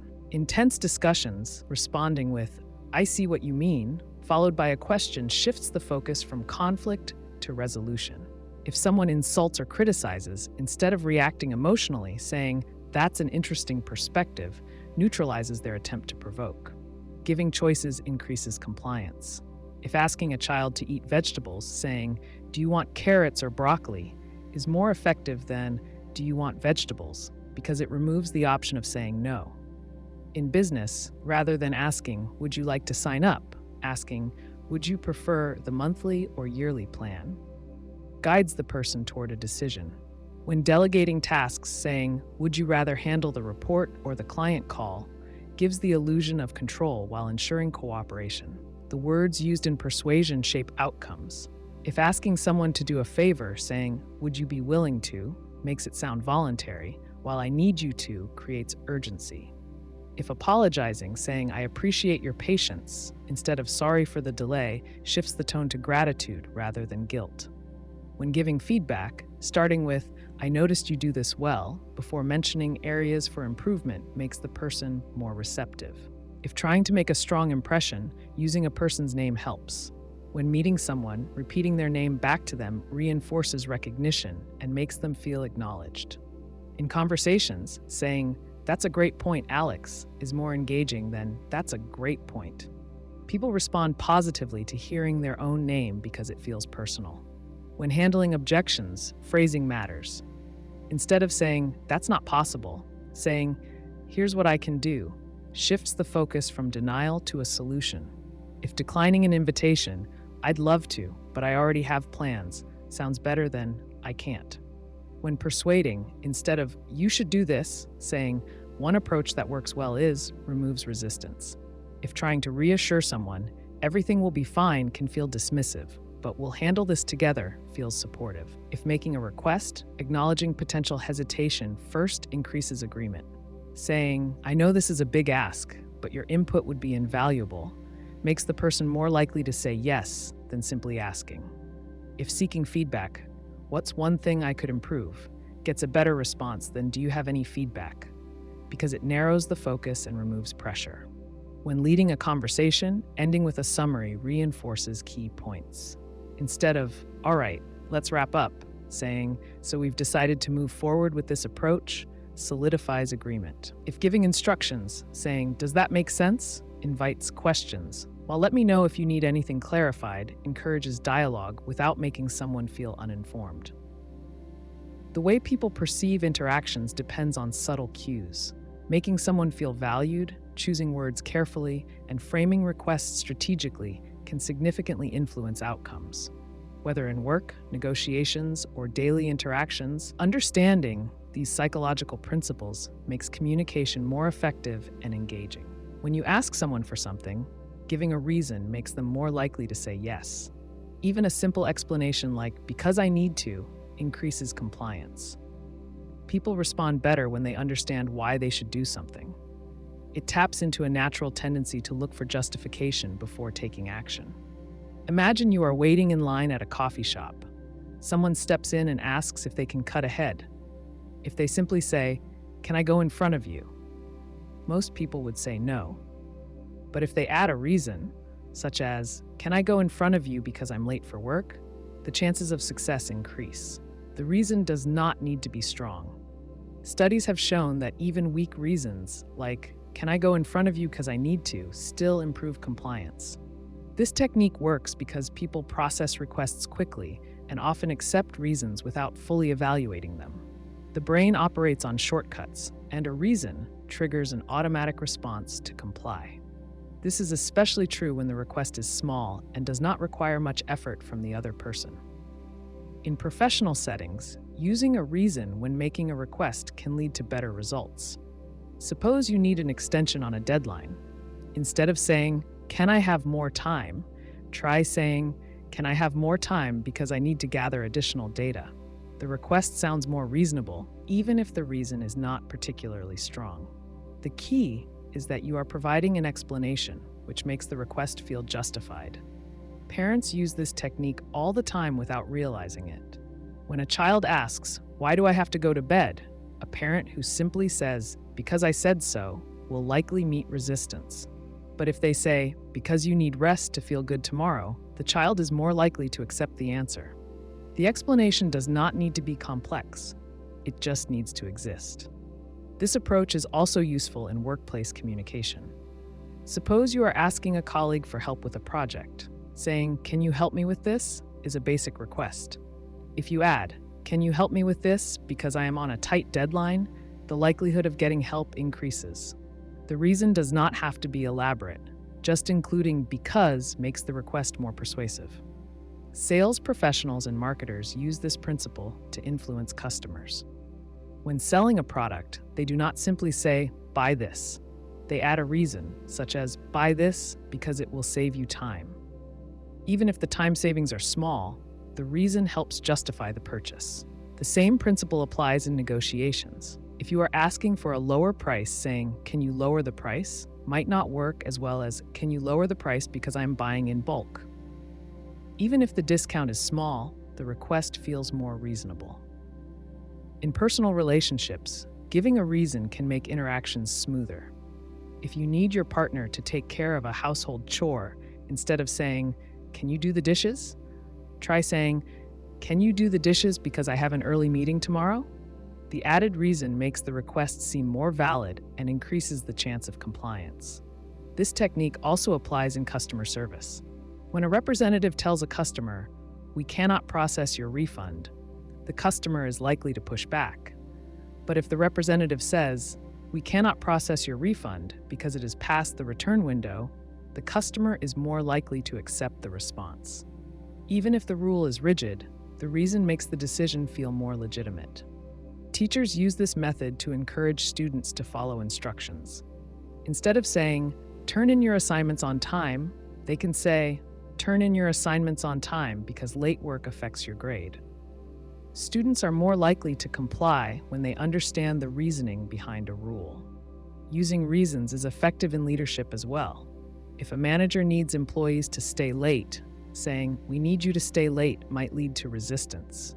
But if they say, "We need you to stay late because the client needs this report by tomorrow," employees are more likely to understand and agree. Providing a reason helps people see the necessity of an action rather than viewing it as an arbitrary demand. This principle extends to persuasion in social settings.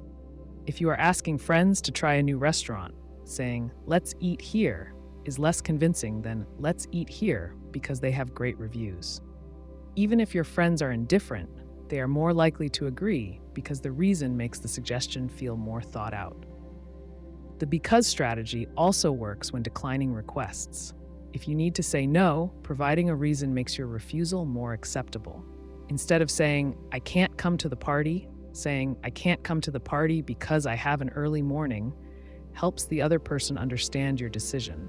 This reduces the chances of conflict or hurt feelings. In job interviews, candidates can use this trick to explain their qualifications. Instead of saying, "I am a good fit for this role," they can say, "I am a good fit for this role because I have experience in similar projects." The added reasoning strengthens their statement and makes it more persuasive. Hiring managers look for candidates who can justify their claims, and this technique helps with that. Another place where this technique proves useful is in writing emails. If you need someone to respond quickly, instead of saying, "Please reply soon," say, "Please reply soon because we need to finalize the details." The reason adds urgency and makes it more likely that the recipient will respond promptly. This method is not limited to spoken or written communication. It applies in body language as well. If you gesture toward an empty seat and say, "Sit here," the request is neutral. But if you say, "Sit here because it's quieter," the person is more likely to comply. The reason provides a clear benefit, making the suggestion more appealing. The effectiveness of this technique is rooted in psychology. People have a natural tendency to seek explanations before making decisions. Providing a reason, even a simple one, satisfies this need and makes requests more persuasive. It does not require manipulation or deception. Instead, it leverages a basic cognitive process to improve communication. When used thoughtfully, this approach helps in everyday interactions, from professional settings to personal conversations. Whether asking for a favor, persuading someone, or explaining a decision, including a reason increases the likelihood of agreement. The next time you make a request, remember to add "because" and watch how it changes the response. When someone faces two choices back to back, the first choice changes how they see the second one. This is the contrast principle at work. It happens everywhere, often without people noticing. A person walks into a store looking for a jacket. The salesperson first shows a high-end jacket priced at $500. The customer hesitates, knowing it's expensive. Then, the salesperson presents another option, one priced at $250. That second jacket now feels like a bargain, even though it might have seemed costly on its own. This principle isn't just about money. It applies to weight, size, beauty, time, and effort. A person lifting a heavy box first will think the next, slightly lighter box is much easier to carry, even if it's still heavy. A person who spends all day in a cold room will find a mildly warm one much hotter than it really is. The way the mind compares things affects decisions, often more than people realize. Marketers, salespeople, and negotiators use this all the time. A real estate agent takes a couple to a rundown house first. The kitchen is outdated, the floors need repairs, and the asking price feels unreasonable for what it offers. Then the agent shows them another house, one that's in much better shape. The price is only slightly higher, but compared to the first house, it now looks like a great deal. Without that first house as a reference, the couple might have been more critical of the second one, but now they are looking at it with a sense of relief. Restaurants use this when they design menus. The most expensive item on the menu isn't always there to be sold. It exists to make everything else look reasonable. A $100 steak on the menu makes a $50 steak seem like a fair price. Without that $100 option, the $50 steak might seem extravagant. People's brains latch onto that first number they see and adjust their expectations based on it. Car dealerships train their sales teams to apply the contrast principle. A salesperson starts by showing a high-end model with luxury features, a top-tier sound system, and leather seats. The price is well above the customer's budget. Then, they show a mid-tier model that lacks a few premium features but still looks nice. It's thousands of dollars cheaper. The customer feels like they are saving money, even if they are still spending more than they originally planned. The contrast principle also appears in job negotiations. A hiring manager offers a lower salary than expected. The candidate pushes back, and the manager comes back with a second offer, one that's better but still within the company's budget. That second number now seems more generous than it really is. The same applies when asking for a raise. An employee who first asks for a high figure, knowing it will be declined, can make a slightly lower request seem more acceptable. In everyday conversations, people use this principle without thinking about it. A friend invites someone on a week-long road trip. It sounds like too much time. Then, they suggest a weekend trip instead. Now, the second offer feels much more manageable, even if the person wasn't originally planning on traveling at all. The comparison changes their perspective. Retailers also use this effect when placing products on shelves. A store selling watches may place a premium $5,000 watch at the front display. Most shoppers won't buy it, but it changes how they see the $800 watches next to it. Instead of thinking about spending hundreds of dollars on a watch, they are now thinking about how much cheaper it is than the one they first saw. Another example happens in online shopping. A clothing store lists an original price of $200 but crosses it out and shows a sale price of $120. That sale price feels like a good deal because the brain sees it in relation to the higher number. Without that original price, $120 might not seem like a bargain at all. The principle also works with time and effort. A student struggling through a difficult class might find their next subject much easier. Not because the material changed, but because their expectations shifted. Someone who runs 5 miles will find a 2-mile walk effortless in comparison. This shift in perception happens naturally and influences how people make choices every day. Even in social settings, the contrast effect plays a role. A person who meets someone loud and boisterous first might find the next person they talk to much quieter than they actually are. This can shape first impressions in ways people don't always recognize. If a manager first gives an employee an overwhelming list of tasks, then reduces it slightly, the employee might feel relief, even if the workload is still significant. Photographers and designers use contrast in their work, too. A color might seem more vibrant when placed next to a dull background. A small object might appear larger when surrounded by even smaller objects. The way things are framed affects how they are perceived. This principle is also present in storytelling. Writers introduce extreme situations early on so that later challenges seem more manageable by comparison. A movie might start with a character in a dire situation so that their eventual struggles feel easier to overcome. This makes their growth more noticeable and rewarding. People can use this principle to their advantage in daily life. When negotiating, anchoring a conversation with a high number or a difficult request makes the next option seem more reasonable. When presenting ideas, leading with an extreme example makes the actual proposal feel moderate. Understanding this effect allows people to make better decisions, whether they are buying something, negotiating, or just forming opinions. Though the contrast principle is powerful, it's not foolproof. If the difference between two options is too great, the effect weakens. If a salesperson shows a $10,000 watch before a $200 watch, the buyer may not feel relief, but rather a sense of disconnect. The comparison must be close enough for the brain to link them together. People can also train themselves to recognize when they are being influenced by contrast. When making a purchase, stepping away from the first number they see and considering the value independently helps. When comparing job offers, focusing on long-term benefits rather than just the immediate contrast makes for better decisions. The contrast principle is simple but effective. It shapes the way people view choices, often without them realizing it.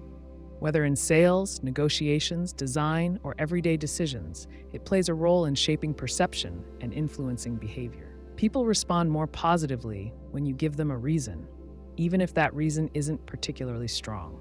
If you ask to cut in line and simply say, "Can I go ahead of you?" you may get turned down. But if you say, "Can I go ahead of you because I'm in a hurry?" your chances improve. This happens because the word "because" triggers a subconscious response that makes people more likely to comply. The mind looks for a justification, and even a weak one works better than no reason at all. Imagine you're at a coffee shop and need to borrow a chair from another table. Instead of saying, "Can I take this chair?" say, "Can I take this chair because my friend is joining me?" The person is more likely to say yes, even though your friend arriving has nothing to do with whether the chair is available. The reason doesn't have to be strong. The presence of a reason alone increases compliance. This effect was tested in an experiment where a researcher approached people using a photocopier and asked to cut in line. When the researcher simply asked, "Can I use the copier first?" only a small percentage agreed. When they said, "Can I use the copier first because I have to make copies?" the percentage of people who agreed rose significantly. The reason given was redundant. Everyone in the line had to make copies, but it still worked. The word "because" created an automatic response in the listener. Using this in daily life can make requests more effective. When asking for help at work, instead of saying, "Can you review this document?" try, "Can you review this document because I need to submit it soon?" The reason adds urgency and gives the other person a clear rationale for saying yes. It works even in casual situations. If you're asking a friend to help you move, saying, "Can you help me move?" might not get a positive response. Saying, "Can you help me move because I have a bad back?" improves your chances. This technique applies to persuasion in many settings. If a teacher asks students to turn in an assignment, saying, "Submit your homework by Friday because it helps with your learning," increases compliance compared to simply stating the deadline. A manager might say, "Let's finish this project by Wednesday because it will help us stay on schedule." The reason reinforces the request, even if it doesn't add much new information. In negotiations, adding "because" can make proposals seem more reasonable. If a customer asks for a discount, a salesperson might say, "I can't lower the price because our company has fixed costs to cover." The response feels more justified than simply refusing. If a landlord asks for rent to be paid early, they might say, "Can you pay early this month because I have expenses due?"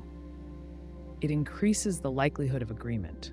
People respond well to structure in conversations. When they hear "because," they expect to receive a logical reason. Their brain processes the sentence as if it makes sense, even if the reason is weak. This is why marketing messages use "because" frequently. A store might say, "Buy one, get one free because we appreciate our customers." The real reason might be to clear out inventory, but framing it as appreciation makes people more willing to participate. This principle works in parenting as well.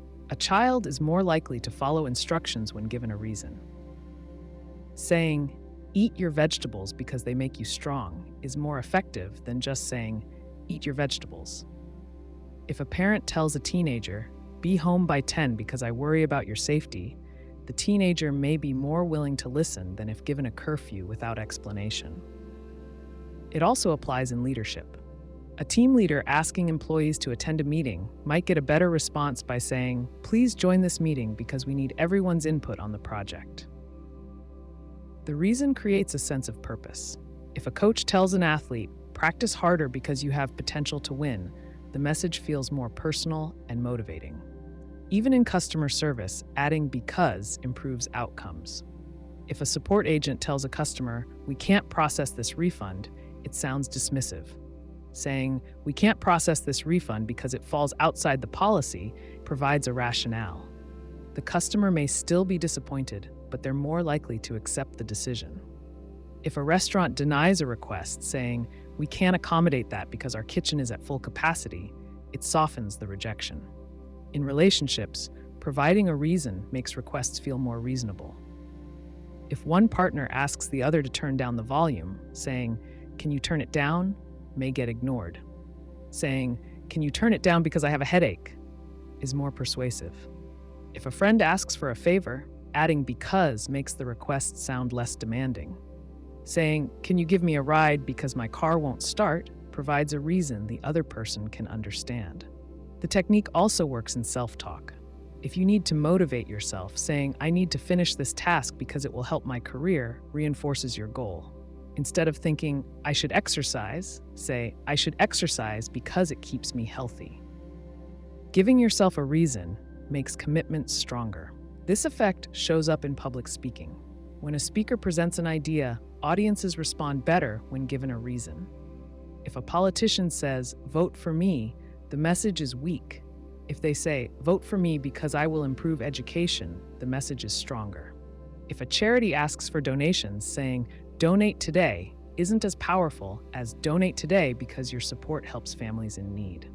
The technique can be combined with other persuasion methods. If someone uses the foot in the door technique, they might start with a small request and follow up with a bigger one.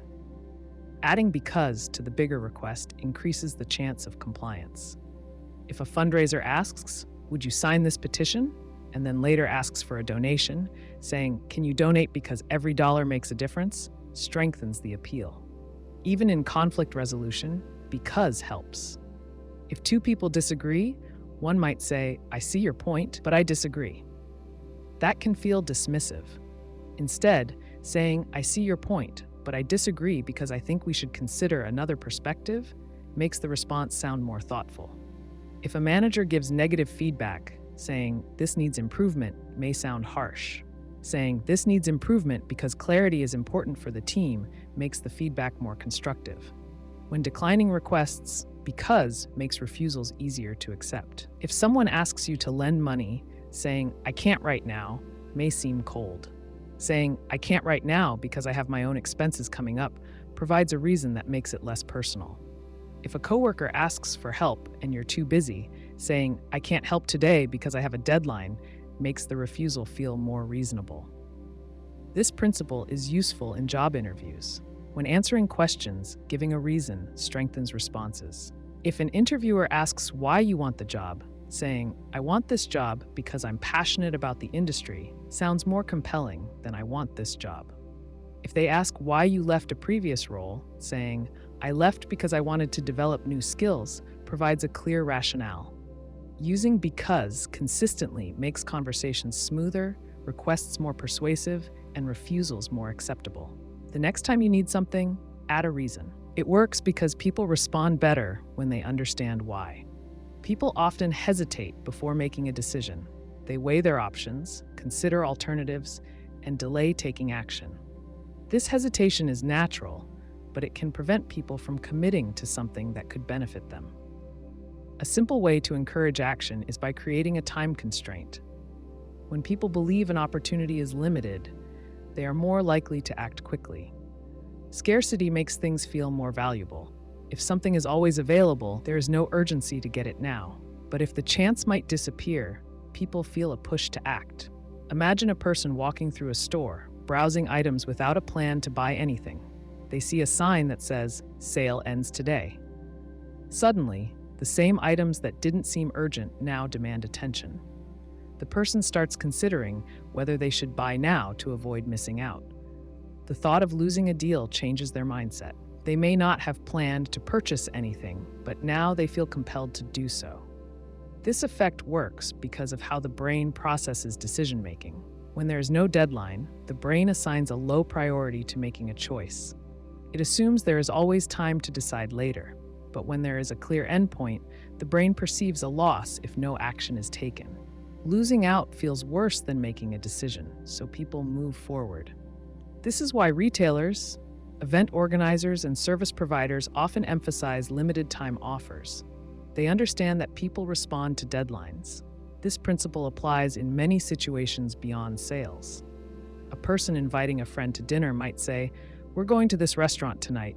Let me know by 5 p.m. if you're coming." Without the deadline, the friend might delay deciding and eventually forget. But with a set time, they are more likely to give a response. The same happens in professional settings. A hiring manager who tells a candidate, "We need your decision by Friday," is more likely to receive an answer than if they leave the timeline open-ended. Deadlines help people focus. When a person faces too many choices, they can get stuck in indecision. This is known as analysis paralysis. The more options available, the harder it becomes to pick one. A time constraint cuts through this hesitation. It forces the brain to prioritize and make a decision.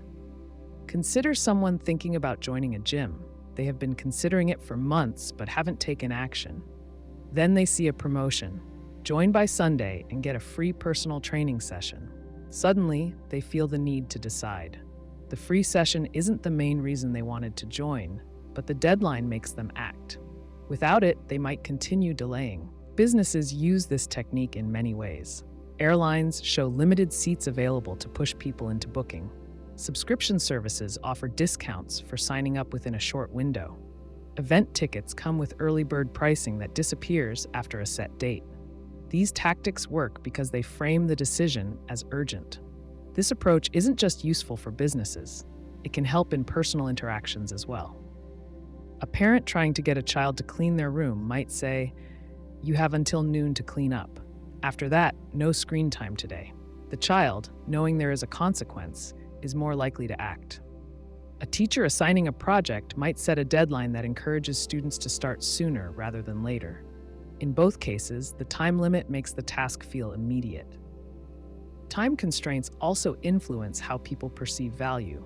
If a concert ticket is always available, people might not feel the need to buy it right away.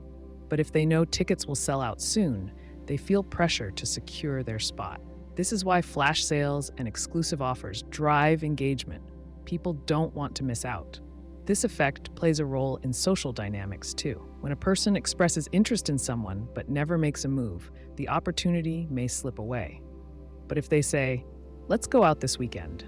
If not, I'll make other plans," the other person knows they need to decide.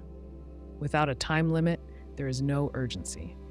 With one, there is a clear moment to act. Scarcity makes people value things more. If something is always available, people assume they can get it whenever they want. But if they believe the opportunity is limited, they place higher importance on it. This applies to everything from buying products to making life choices. A job candidate might delay accepting an offer if they think they have time. But if the employer says, "We need an answer by tomorrow," the decision suddenly feels pressing. Creating urgency doesn't mean being dishonest. Artificial deadlines can backfire if people realize they aren't real. If a store constantly advertises "last chance, sale ends today," but runs the same sale every week, customers will stop believing it. The urgency must be genuine. If a person sets a deadline, they should follow through.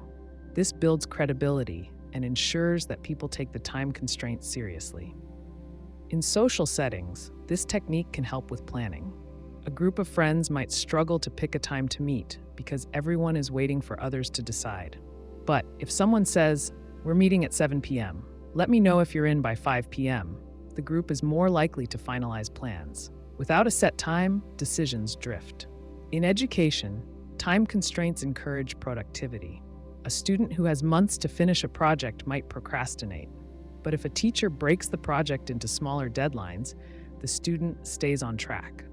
This is why timed quizzes and exams push students to focus. They know they have a limited window to complete the work. Even in casual interactions, setting a time limit helps. If a friend asks for advice on making a decision, telling them, "Give yourself until the end of the day to decide," gives them a clear point to act. Without it, they may keep delaying and overthinking. Urgency changes behavior. A restaurant with a sign saying limited daily specials when they're gone, makes customers more likely to order. A hotel with a message saying only 3 rooms left at this price creates a sense of urgency. In personal matters, telling someone, "This is my last free weekend for a while. Let's plan something," encourages them to commit. Time constraints also work in creative fields. A writer with an open-ended deadline might struggle to finish a piece, but if they commit to submitting it by a certain date, they push themselves to complete it. The same applies to artists, musicians, and entrepreneurs. Knowing there is a deadline forces action. People respond to scarcity. They don't want to feel like they missed an opportunity. This is why exclusive offers, limited time deals, and countdowns are so effective. But time constraints don't just apply to buying decisions. They shape how people interact, make choices, and manage time. By setting clear deadlines, people create urgency, encourage action, and make decisions easier. When time is limited, value increases. That's why deadlines drive results. People don't like to feel pressured. When someone senses they're being cornered into a decision, they resist. They want to feel like they have a choice, even when they might have leaned toward the decision anyway. This is where the "but you are free" technique comes into play. It taps into a person's psychological need for autonomy. When you give someone an option while reinforcing their freedom, they're more likely to agree with your request. This works in everyday interactions, negotiations, and even parenting. Imagine you're asking a coworker to help with a project. You could say, "Can you help me with this report?" That's a direct request, but it can put pressure on the other person. They might hesitate, feeling obligated to say yes, but wanting a way out. Now consider a slight adjustment. "Can you help me with this report?" But you're free to say no. The second version acknowledges their autonomy. It removes the sense of obligation and lets them make a choice without feeling forced. Research shows that when people feel they have a choice, they're more likely to say yes. This technique is effective in both personal and professional settings. Parents can use it with their children. Instead of saying, "Put your toys away," they can say, "Can you put your toys away?" But it's up to you. A child given this choice will often comply because they don't feel controlled. They believe they have a say in the decision, even though the outcome remains the same. The same concept applies to customer service, sales, and leadership. In sales, people don't like feeling pushed. A salesperson who pressures a potential buyer often faces resistance. But if they present an option and remind the customer they have control, the customer feels less defensive. A simple phrase like, "You can go with this option, but you're free to take your time deciding," reduces sales resistance. The customer perceives the interaction as less manipulative, making them more likely to agree. This strategy also works in negotiations. A manager asking an employee to take on extra work might say, "Can you take on this additional task?" But you're free to say no. The employee still understands the request, but they feel respected. They feel in control of their decision rather than being forced into compliance. It creates a better working relationship and often leads to a more willing response. The effectiveness of this technique comes from its ability to lower psychological reactance. Reactance is the mental pushback people feel when they sense their freedom is being threatened. It's why people resist commands or hard sells. By acknowledging their freedom, you reduce this pushback. They're not saying yes because they were forced. They're saying yes because they want to. In friendships, this approach makes requests more palatable. Suppose you're asking a friend for a favor. Instead of saying, "Can you help me move this weekend?" Try, "Would you be able to help me move?" But you're free to say no.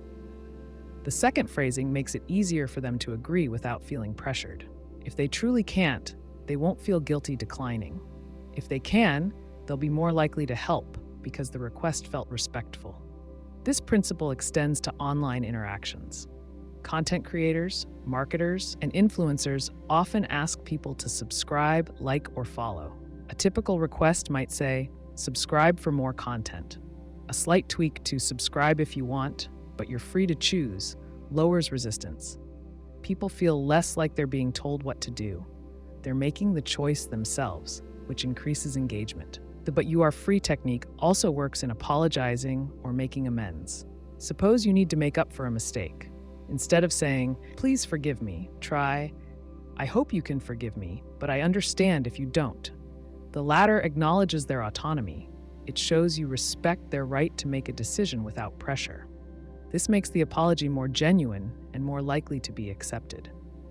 This method is particularly useful in high-stakes conversations. If you need to ask for a raise, you might say, "I'd like a salary increase, but I understand if that's not possible." This approach prevents the employer from feeling cornered. It opens up a dialogue rather than forcing a yes or no response. They may not agree immediately, but they'll be more receptive to discussion. Consider its application in educational settings. Teachers who give students a choice in assignments often see better results. Instead of saying, "You must complete this assignment," a teacher could say, "You can complete this assignment now, but you have the freedom to take a break first." The result is the same. The assignment gets done, but the student feels they had control over their workflow. This leads to better motivation and less resistance. Even in casual social settings, this technique makes interactions smoother. If you're inviting someone to an event, "You should come to the party," can feel pushy. "You should come, but of course, it's up to you," softens the request. The person feels less social pressure and is more likely to consider the invitation positively. This method isn't about manipulation. It's about reducing resistance and making requests feel less like demands. People respond better when they feel their choices are respected. Using the "but you are free" technique signals that respect. It shifts the dynamic from coercion to collaboration. The key to using this effectively is sincerity. If the phrase is tacked on without meaning, people will see through it. It needs to come from a place of genuine respect for the other person's choice. A robotic or forced delivery will backfire. The goal is to create a conversational environment where the other person feels in control. Understanding this principle helps in resolving conflicts as well. When two people disagree, one often tries to impose their viewpoint. This creates defensiveness. If instead one says, "I see your point, you're free to think that way, and I respect your choice," the tension eases. The other person feels heard rather than attacked, making them more open to discussion. This approach is also useful in leadership. A boss who says, "I need this report done by Friday," may get compliance, but not enthusiasm. If they say, "It would help a lot if this report was done by Friday, but I trust you to manage your workload," employees feel more respected. They'll often deliver the work with a better attitude because they don't feel like they were forced into it. Small adjustments in language can have big effects. The way a request is framed changes how people respond. The "but you are free" technique works because it acknowledges human nature. People want to feel independent. When they believe they have a choice, they are more likely to make the decision you're hoping for. People like to return favors. This simple truth is the basis of reciprocity. When someone does something for you, you feel a natural pull to do something in return. This response isn't just polite behavior. It's a deep-seated psychological reaction. Understanding this can help in everyday interactions, whether at work, in personal relationships, or even in business settings. Imagine you walk into a store and someone hands you a small sample of a product. You weren't planning to buy anything, but now you feel a little pressure. Even though the sample was free, you sense an obligation to reciprocate in some way. Maybe you stay longer in the store. Maybe you buy something, even if it's not the product you sampled. This isn't a random reaction. It's a well-documented psychological effect. This concept isn't just limited to retail settings. Think about a colleague who helps you with a work project without being asked. When they later ask for your input on something, you feel inclined to say yes. Not because you owe them in a strict sense, but because fairness and balance are ingrained in how people interact. The moment someone gives first, a subtle pressure forms. It's not an overt demand, it's more of a feeling. Restaurants often use this principle in small but effective ways. A waiter might bring an extra treat with the bill, a small piece of candy, or a handwritten thank you note. Research shows that diners tip more when they receive an unexpected token like this. It's not the value of the gift that matters, it's the gesture itself. The same effect happens in networking. Someone introduces you to a key contact or forwards your resume to the right person. Even if they don't ask for anything, you store the interaction in your mind. When the chance comes to return the favor, you're more likely to do it. This isn't manipulation, it's human nature. People like to keep things balanced. If a friend picks up the check at lunch, you'll remember that the next time you eat together. If a neighbor helps you move a heavy piece of furniture, you won't hesitate to return the favor when they need a hand. Reciprocity runs so deep that it influences decisions even when people don't realize it. It also plays out in negotiations. A person who makes a small concession early in a discussion increases the chance of getting something in return. Imagine two colleagues discussing who should handle an upcoming presentation. One says, "I don't mind taking on the extra research if you can handle the slides." That simple offer makes it harder for the other person to say no. The first speaker gave something up, even in a small way, and now there's an unspoken expectation of balance. This principle also appears in social situations. A compliment often invites a return compliment. A friendly gesture, like holding a door open, encourages a polite thank you or even a future act of kindness. These exchanges don't happen because people keep a mental tally of every favor. They happen because the brain is wired to recognize and respond to generosity. The strength of reciprocity depends on the situation. When a gift or favor is unexpected, the pull to reciprocate feels stronger. If someone goes out of their way to help, the desire to return the favor intensifies. Timing also matters. A favor given immediately before asking for something in return is less effective. It feels transactional, but a favor given with no immediate request builds goodwill. Later, when the opportunity to reciprocate arises, the response feels natural rather than forced. People use this principle instinctively, sometimes without realizing it. In friendships, the balance of giving and receiving maintains strong bonds. In business, it builds loyalty. Companies that offer free resources, advice, or useful tools without asking for anything up front create goodwill. Later, when they do make an offer, customers respond more favorably. Reciprocity also plays a role in leadership. A boss who supports employees, listens to their concerns, and offers help without expecting immediate returns builds trust. Over time, employees naturally reciprocate with loyalty, extra effort, or a willingness to go beyond job expectations. Even in conflicts, reciprocity matters. If one person lowers their voice and softens their stance, the other often follows. If one offers a small concession, the other feels an urge to meet them halfway. This isn't about giving in. It's about recognizing how people respond to fairness and generosity. There's a reason charities send small gifts with donation requests. A free calendar or a set of return address labels costs little, but it triggers the same instinct. Even people who weren't planning to donate feel an urge to respond in kind. The principle of reciprocity isn't about tricking people. It's about understanding human behavior. People respond to kindness with kindness. They return favors not because they have to, but because it feels right. Whether in personal relationships, professional settings, or everyday interactions, giving first often leads to receiving later. The key is to give genuinely, without immediate expectations. When done right, reciprocity builds trust, strengthens relationships, and creates a natural flow of goodwill. People tend to act in ways that match how they are described. If you call someone responsible, they will often try to live up to that expectation. This effect happens because people want consistency in their actions.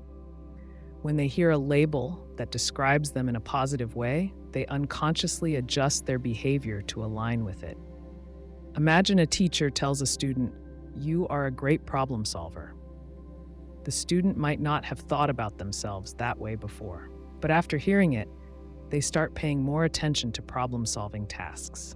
They take more time working through tough questions and put in extra effort to find solutions. Over time, they improve at problem solving, not necessarily because they had a natural ability, but because they were encouraged to see themselves that way. This happens in everyday situations too. A manager at work who tells an employee, "I can always count on you to be reliable," is reinforcing a behavior. The employee hears this and wants to maintain that image.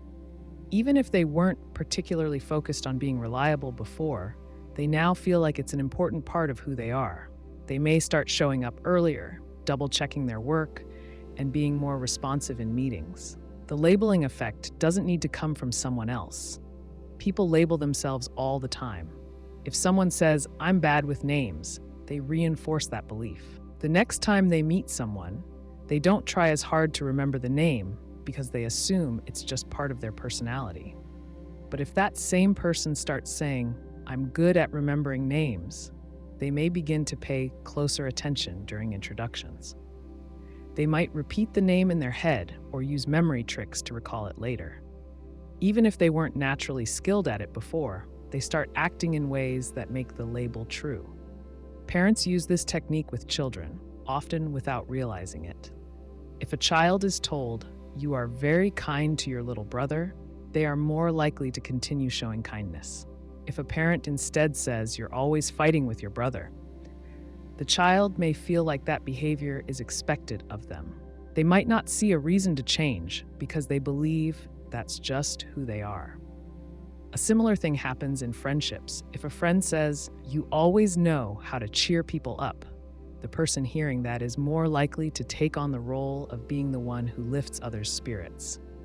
They might start paying closer attention to their friends' emotions and looking for ways to make them feel better. Over time, they become even better at it, reinforcing the label further. Parents use this technique with children, often without realizing it. If a child is told, "You are very kind to your little brother," they are more likely to continue showing kindness. If a parent instead says, "You're always fighting with your brother," the child may feel like that behavior is expected of them. They might not see a reason to change because they believe that's just who they are. A similar thing happens in friendships. If a friend says, "You always know how to cheer people up," the person hearing that is more likely to take on the role of being the one who lifts others' spirits. They might start paying closer attention to their friends' emotions and looking for ways to make them feel better. Over time, they become even better at it, reinforcing the label further. This effect is not limited to positive labels.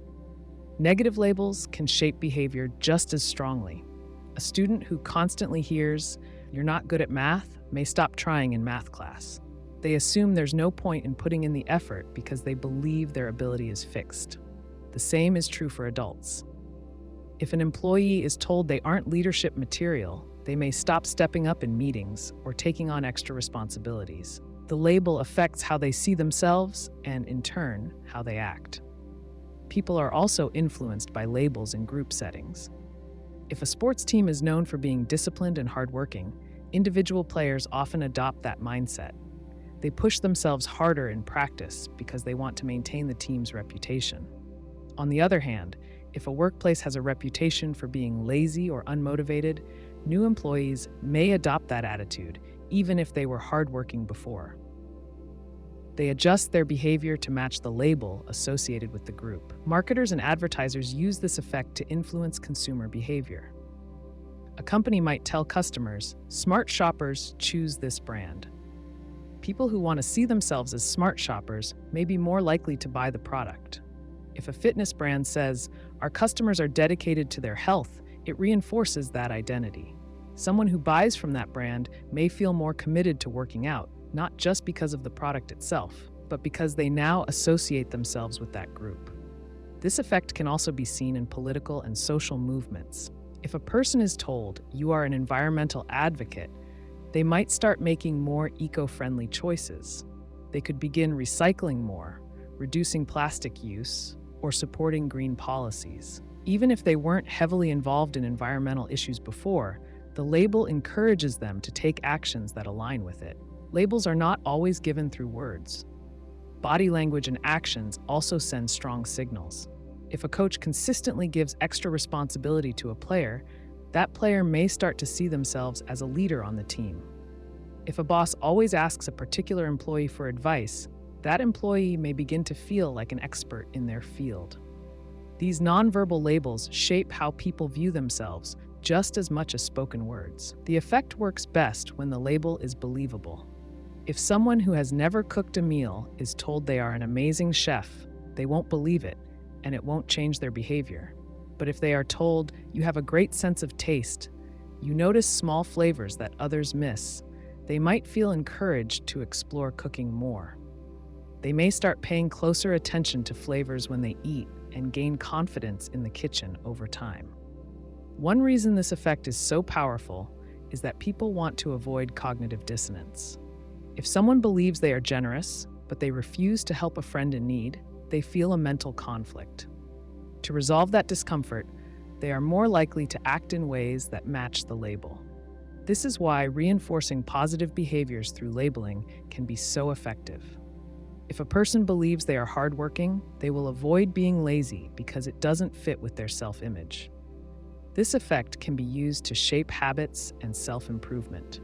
If someone wants to exercise more, they might start saying, "I am someone who takes care of my body." Even if they haven't worked out much before, they will start making choices that fit that identity. They may be more likely to go for a walk, choose healthier food, or join a gym.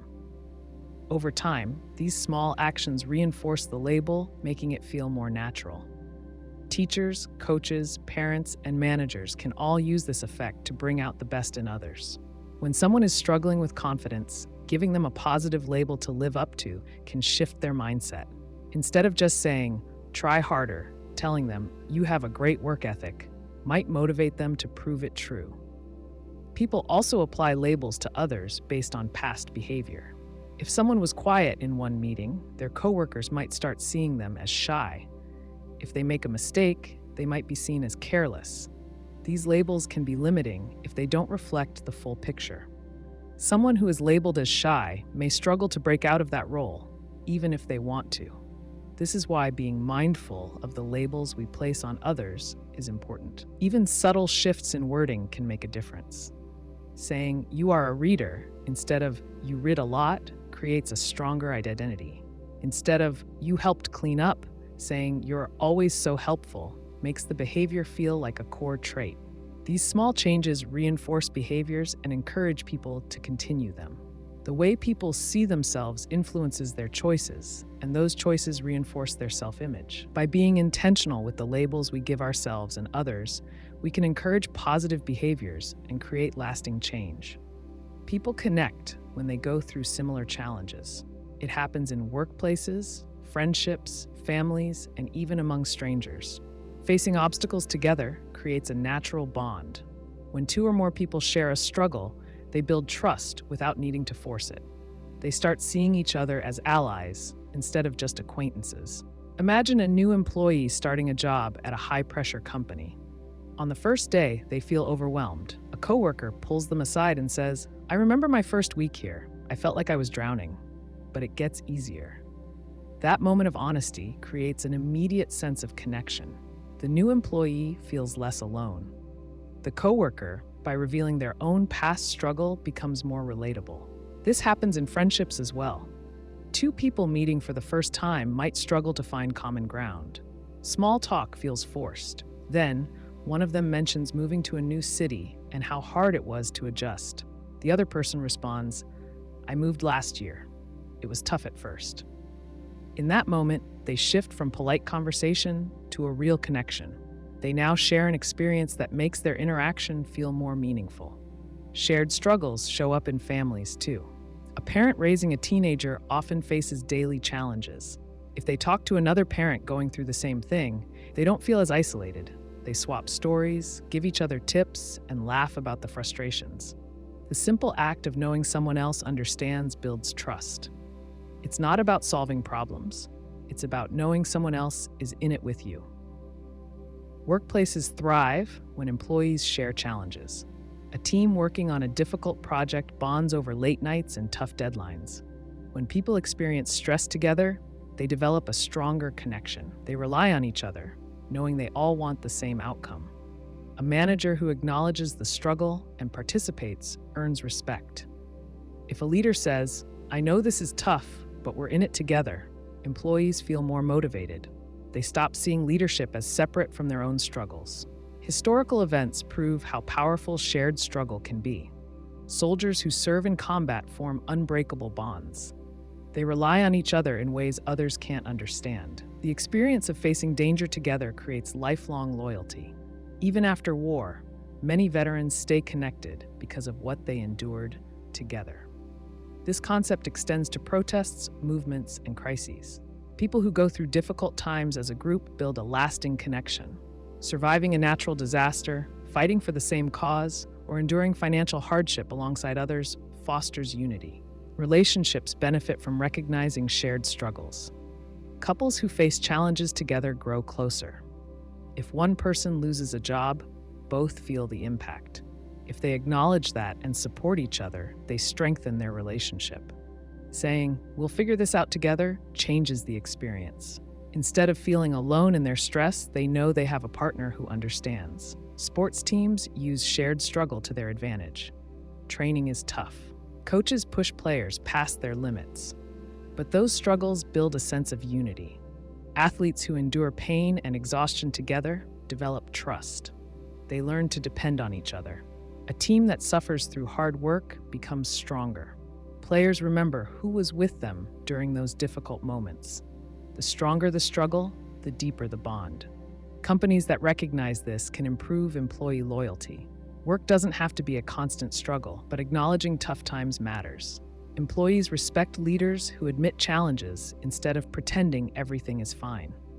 If a company faces layoffs, economic downturns, or major changes, honesty helps. A leader who says, "This is a hard time for all of us," gains trust.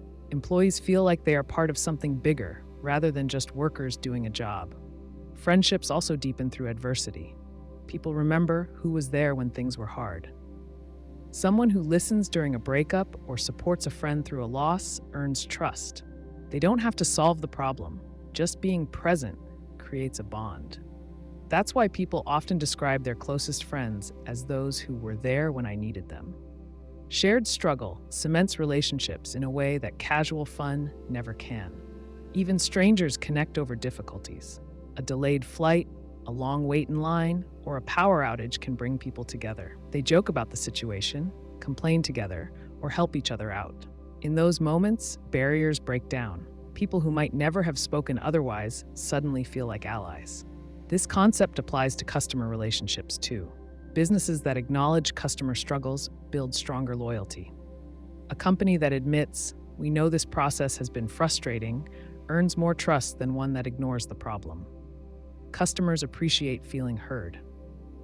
Airlines that communicate delays honestly keep more trust than those that avoid updates. Brands that help customers navigate difficult situations earn lifelong buyers. Shared struggle matters because it creates authenticity. People don't bond over perfection. They bond over real human experiences. When someone admits their own difficulties, they become more relatable. When they recognize someone else's hardship, they build trust. It's not about complaining or dwelling on negativity. It's about acknowledging reality in a way that makes people feel less alone. This principle can be used deliberately. Leaders, friends, and professionals can create stronger connections by recognizing shared challenges. Instead of hiding difficulties, they can bring them into the open. "I struggled with this too," or "I know this is tough," changes the dynamic. It creates an atmosphere where people feel safe being honest. That honesty leads to trust, and trust leads to loyalty. People remember who stood with them in difficult times. The boss who worked late alongside employees, the friend who listened when things were hard, the teammate who pushed through the pain together, the couple who faced a problem as a unit instead of blaming each other. These experiences define relationships in a way that easy times never will. That's why shared struggle remains one of the strongest forces in human connection. Anxiety and excitement feel similar in the body. Both emotions cause a racing heart, quick breathing, and an energized state. The difference lies in how the brain interprets those signals.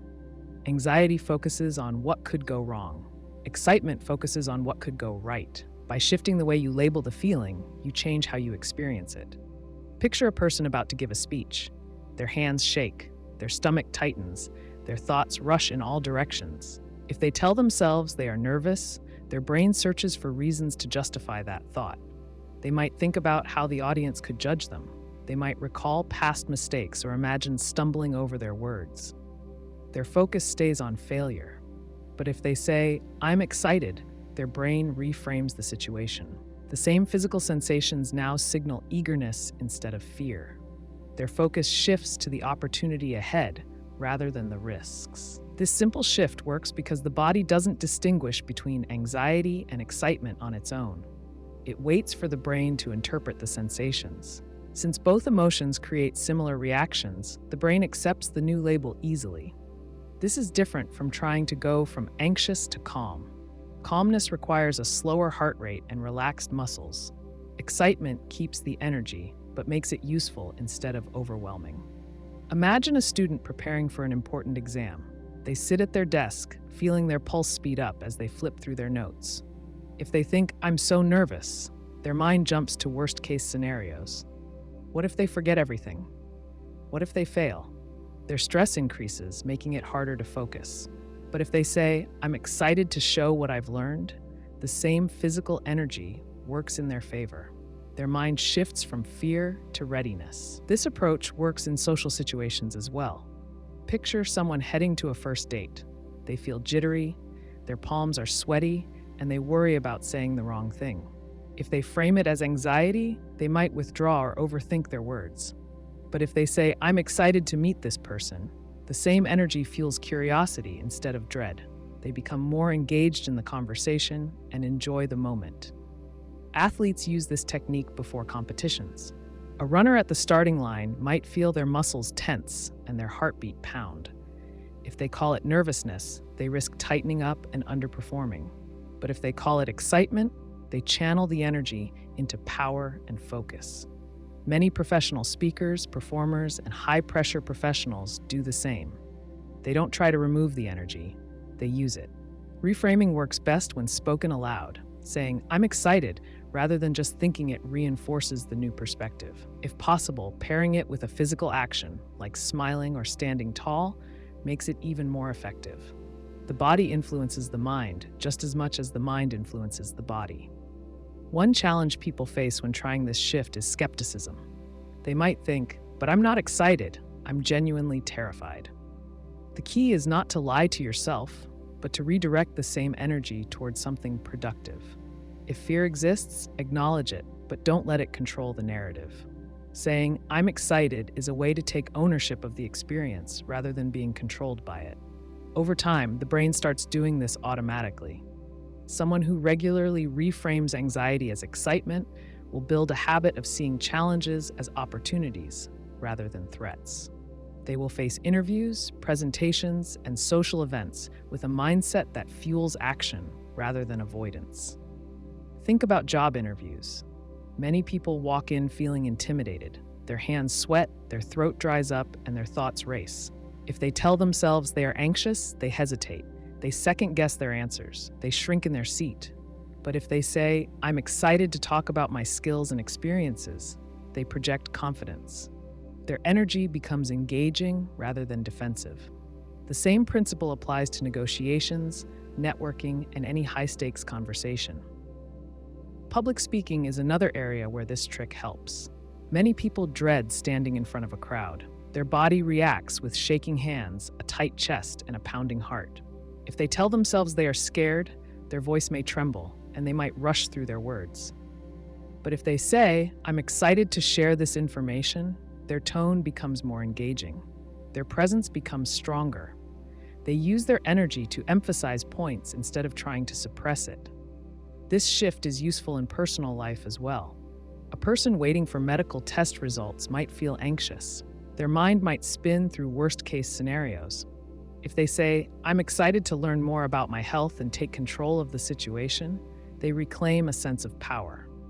This doesn't mean ignoring risks, but it means handling them with a more productive mindset. Even something as routine as meeting new people benefits from this approach. A person entering a room full of strangers might feel their heart race. If they think, "I'm nervous about making a good impression," their body language closes off. They might fidget or struggle to make eye contact. But if they say, "I'm excited to connect with new people," they naturally lean into conversations.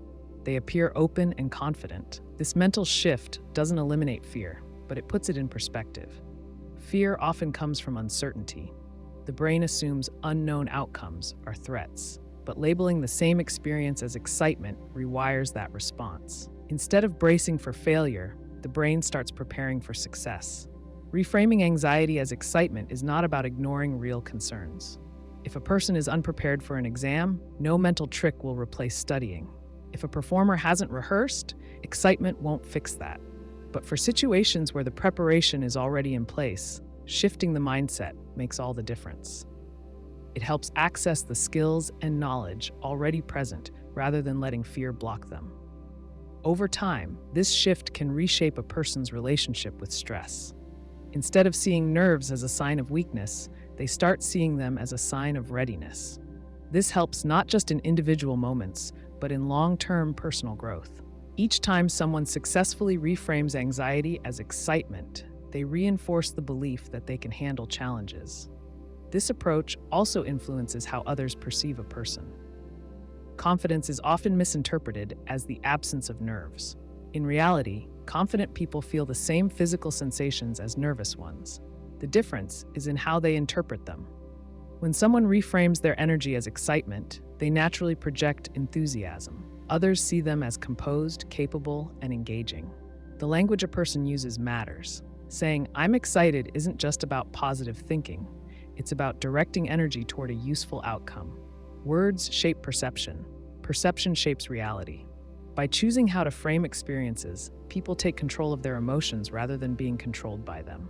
This trick is easy to practice. The next time nerves hit, try it. Say, "I'm excited." Notice how the body responds. Notice how the mind shifts. Over time, this small change rewires the way challenges feel. Instead of bracing against them, a person starts stepping into them with purpose. Confidence shapes how others see you and how you see yourself. When you act confident, even when you don't feel it, your brain starts to believe it. This isn't about pretending to be something you're not. It's about training yourself to respond differently in situations that make you uncomfortable. Confidence isn't just a feeling, it's a behavior. Picture someone walking into a room with their shoulders hunched, head down, and arms crossed. Without saying a word, they appear unsure. Now imagine someone standing tall, making eye contact, and walking with purpose. That person commands attention without doing anything extraordinary. The way you carry yourself influences how others react to you. When you stand tall and speak with certainty, people assume you know what you're talking about, even if you're figuring things out as you go. Take public speaking as an example. Many people fear standing in front of a crowd. Their hands shake, their voice wavers, and they struggle to hold eye contact. The audience picks up on those cues and assumes the speaker lacks confidence. But if the speaker stands straight, looks at the audience, and projects their voice, they come across as knowledgeable. The key is in the delivery. Even if they make a mistake, people are less likely to notice if the speaker moves on without hesitation. The same principle applies in one-on-one conversations. Imagine a job interview. Two candidates answer the same question with the same words. One speaks softly, fidgets, and avoids eye contact. The other speaks clearly, sits upright, and maintains steady eye contact. The second candidate appears more competent, even though their words are identical. This is because confidence isn't just about what you say, but how you say it. Speaking with certainty doesn't mean you have to know everything. If someone asks a question you can't answer, say, "That's a great question. I'll look into it." That response keeps you in control of the conversation. A less confident response, like stumbling over words or apologizing for not knowing, can make you appear less capable. People respect those who handle uncertainty with composure. Body language plays a big role in confidence. Your brain responds to the way you hold yourself.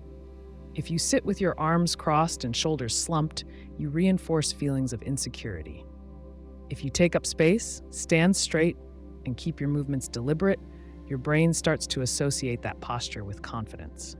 A simple way to practice is the power pose. Stand with your feet shoulder-width apart, hands on hips, and chest lifted. Holding this position for a couple of minutes before a stressful situation can change how you feel and how others perceive you. Another way to appear confident is to control your pace. People who rush through their words often sound nervous. Slowing down your speech gives you time to think and makes you sound more authoritative. When someone asks you a question, take a moment before answering. That pause signals that you are considering your response rather than reacting impulsively. It also prevents you from using filler words like and which can make you seem unsure. Eye contact is another simple but powerful tool. Many people avoid eye contact when they feel nervous, but doing so can make you appear less trustworthy. Instead of looking away, focus on the person you're speaking to. If maintaining eye contact feels unnatural, try looking at their eyebrows or the bridge of their nose. It creates the same effect without the intensity of direct eye contact. Confidence also comes through in how you react to setbacks. Everyone makes mistakes, but how you handle them makes the difference. Imagine someone trips while walking on stage. One person panics, apologizes repeatedly, and looks embarrassed. Another person laughs it off and keeps going. The second response leaves a better impression. People don't judge mistakes as harshly as they judge reactions to them. If you act like a mistake isn't a big deal, others will see it the same way. Another technique is to avoid unnecessary apologies. Apologizing when you haven't done anything wrong can make you seem less confident. Instead of saying, "Sorry for bothering you," say, "Do you have a moment?" Instead of, "Sorry, if this is a dumb question," say, "I'd like to clarify something." Removing unnecessary apologies makes you sound more self-assured. Confidence isn't about arrogance or pretending to know everything. It's about trusting yourself. If you don't feel confident in a situation, act as if you do. Over time, that behavior becomes natural. This applies to social situations, work, and daily interactions. If you walk into a room expecting people to value your presence, they are more likely to do so. If you act like your ideas are worth listening to, people are more likely to listen. Think about musicians performing live. A skilled performer can miss a note and keep going without anyone noticing. A less confident musician might make a small mistake and visibly react, which draws attention to the error. The difference isn't in the mistake, but in the reaction to it. This is true in any field. Whether you're giving a presentation, meeting new people, or making decisions at work, how you carry yourself influences how others respond to you. Confidence grows with practice. Small changes, like adjusting your posture, speaking with certainty, and maintaining eye contact, can shift how you feel about yourself. Over time, these behaviors become second nature. The more you act confident, the more you will believe it. And when you believe it, others will too. Power posing works by changing how your body aligns itself, which in turn affects your mindset. Standing in a strong stance, like the classic Wonder Woman pose, feet shoulder-width apart, hands on hips, chest slightly lifted, sends signals to your brain that you are in control. Holding this posture for 2 minutes can make you feel more assertive, reduce stress, and increase your willingness to take risks. This happens because of subtle hormonal changes. Studies have suggested that expansive poses can increase testosterone, a hormone linked to confidence, while lowering cortisol, which is associated with stress. Imagine walking into a room full of people you don't know. Your heart might race, and your hands may feel cold. Many people react by shrinking in on themselves. They cross their arms, slouch their shoulders, or look at the ground. These behaviors send signals to the brain that reinforce discomfort. Now, picture another version of the same moment. Instead of pulling inward, you take up more space. You stand upright, feet apart, shoulders back. You breathe deeply, allowing your body to relax into a controlled position. This second version changes the way you feel almost instantly. Instead of your brain interpreting the environment as a threat, it begins to believe you belong there. The effect isn't limited to standing poses. Sitting with an open posture, leaning back with your hands behind your head, or spreading your arms across the back of a chair can also create a shift. In contrast, sitting with your legs tightly crossed and arms folded can have the opposite effect, making you feel and appear less confident. When people say, "fake it till you make it," they are often referring to behavioral cues like these. The body doesn't just reflect confidence, it can help create it. Consider a job interview. Many people spend time preparing answers, but forget about how they present themselves physically. A handshake, the way you sit, even the way you walk into the room, all communicate something before you say a single word. Power posing before an interview can reduce nervousness. If you spend a couple of minutes in a strong stance before entering the building, Your brain is more likely to associate the upcoming interaction with confidence rather than fear. You might not be able to stand in a superhero stance during the interview itself, but by practicing beforehand, you carry that sense of strength with you. Presentations are another area where power posing makes a difference. Many people grip the podium, clasp their hands together, or keep their arms close to their bodies when speaking. These actions make a person look smaller and less authoritative. A confident presenter moves with purpose, gestures naturally, and makes use of space. If standing in a power pose before stepping on stage helps establish that level of comfort, it's worth incorporating into your routine. Social situations can also benefit. Picture walking into a networking event. The natural instinct for many is to hold a drink close to the chest, keep movements minimal, or look down at their phone. These habits, while common, can signal discomfort and make it harder for others to approach. Instead, walking in with an open posture, shoulders back, chin up, arms relaxed, immediately changes how others perceive you. Even if you feel unsure, standing in a position of confidence before entering the room helps your brain transition into a more relaxed state. Power posing also has applications in sports. Athletes often have pre-game rituals that include physical stances designed to boost confidence. Boxers bounce on their feet before a fight, basketball players stretch their arms wide, and runners take deep breaths with their hands on their hips. These aren't just warm-up routines. They help the mind prepare by reinforcing feelings of strength and readiness. Even in everyday life, this concept applies. If you need to have a difficult conversation, adopting a strong posture beforehand can make a difference. Whether it's negotiating a raise, confronting a problem, or asserting a boundary, your stance influences how you feel going into the discussion. People who stand in closed-off positions, shoulders hunched, arms folded, may feel more hesitant. Those who take up space tend to speak with more clarity and conviction. The workplace offers many moments where body language shapes outcomes. In meetings, those who sit upright and engage physically with the discussion often come across as more authoritative. Someone who slouches or keeps their hands in their lap might be just as knowledgeable, but their posture may make them seem less confident. Over time, these small differences add up, influencing how colleagues and supervisors perceive a person. Children and teenagers can also benefit from learning about power posing. Young people, especially in social or academic settings, often struggle with confidence. Teaching them to stand tall, take deep breaths, and adopt open postures can help them navigate difficult moments. Whether it's speaking in class, performing in a recital, or making new friends, the way they carry themselves influences how they feel about themselves. There is an argument to be made that power posing is not a magic solution. It won't make a person instantly fearless, nor will it eliminate deep-seated anxieties. However, the fact that body language affects emotions is well established. People can use this knowledge to their advantage. Instead of allowing discomfort to dictate their posture, they can consciously choose a stance that supports them. Some environments make power posing more difficult. In a crowded room, it may not be possible to spread out. If a situation requires sitting for long periods, standing tall beforehand can still be useful. Even subtle adjustments, such as placing both feet firmly on the ground instead of crossing them tightly, can have an impact. Understanding body language goes beyond individual confidence. It also affects how others respond. People instinctively react to the physical cues of those around them. Someone who stands in a confident posture is more likely to be perceived as competent and trustworthy.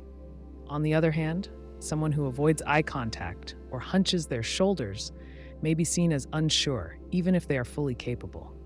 Power posing is not just about looking the part, it's about creating an internal shift. The body and mind are connected. When a person adopts a strong stance, their brain picks up on those signals and adjusts accordingly. While the effects may not last indefinitely, even a short boost in confidence can make a difference in key moments. Using power posing effectively means practicing it regularly. It's easy to forget about posture in everyday situations, but making a habit of checking body language can help reinforce confidence over time. Whether it's a morning routine, a pre-meeting ritual, or something done before important social events, Incorporating power posing into daily life can lead to noticeable changes. For those who feel skeptical, trying it out in a private setting can be an easy way to test its effects. Standing in a strong stance for 2 minutes before an important call, a difficult email, or a presentation may not seem like a big action, but it can help shift how a person approaches the task. Instead of feeling passive or hesitant, they may feel more in control. There is no downside to standing in a way that supports confidence. If making a simple adjustment in posture can lead to feeling more prepared, assertive, or capable, then it is a tool worth using. Power posing may not solve every challenge, but it offers a practical way to influence both mindset and perception in moments that matter. When you meet someone for the first time, say their name right away. It makes them feel important, and it helps you remember it. Instead of just saying, "Nice to meet you," say, "Nice to meet you, Sarah." People respond well to hearing their own names, and it builds a quick sense of familiarity. If you use their name again later in the conversation, it reinforces the connection. If you want to get someone to agree with you, nod while you talk. People naturally mirror body language, and if you nod, they may start nodding too. When someone nods, they subconsciously feel like they agree with what is being said. This trick works well in negotiations, discussions, or any situation where you want someone to be on your side. When asking for a favor, phrase it in a way that makes the person feel valued. Instead of saying, "Can you help me with this?" say, "I really need your expertise on this." People want to feel needed and respected. By framing the request in a way that highlights their skills or knowledge, they are more likely to say yes. If you want someone to remember something important, mention it at the beginning or the end of a conversation. People remember the first and last things they hear more than anything in the middle. This is why speakers often start with a strong opening and end with a powerful closing. If you are giving instructions, put the most critical points at the start or end to make sure they stick. If someone is upset, lower your voice instead of raising it. When you stay calm and speak softly, it forces the other person to quiet down to hear you. This naturally diffuses tension. Yelling back escalates the situation, but a quiet and controlled response makes you seem in control and encourages the other person to match your tone. When someone gives you a vague answer, stay silent and make eye contact. People often feel the need to fill silence, and they may add more details without realizing it. If you ask a question and the answer feels incomplete, just wait. The discomfort of silence will often make them reveal more information. If you want someone to like you, mirror their movements subtly. If they lean forward, you lean forward slightly. If they cross their arms, wait a few moments and do the same. People like those who are similar to them. Mirroring body language builds an unconscious sense of connection. Just make sure to do it naturally so it doesn't feel forced. When offering choices, limit them to 2 or 3 options. If you give someone too many choices, they may feel overwhelmed and struggle to decide. If you say, "Do you want to meet on Monday or Tuesday?" instead of "When do you want to meet?" you make it easier for them to choose. This technique works well for getting people to commit to plans or decisions without overthinking. If you want someone to open up to you, reveal something small about yourself first. This makes them feel comfortable sharing in return. If you say, "I always get nervous before presentations," they might say, "Me too, I struggle with that." When you make the first move in being open, people feel safer doing the same. If you want to be persuasive, state your argument with confidence and avoid weak phrasing. Instead of saying, "I think this might be a good idea," say, "This is a good idea because." People respond more positively to certainty. Hesitation or overly polite phrasing can make your point seem less convincing. When giving criticism, use the sandwich method. Start with something positive, give the critique, and then end with encouragement. Instead of saying, "This report is incorrect," say, "You did a great job organizing the data. There are a few numbers that need correcting, but once that's done, it will be solid." This approach makes people more receptive to feedback.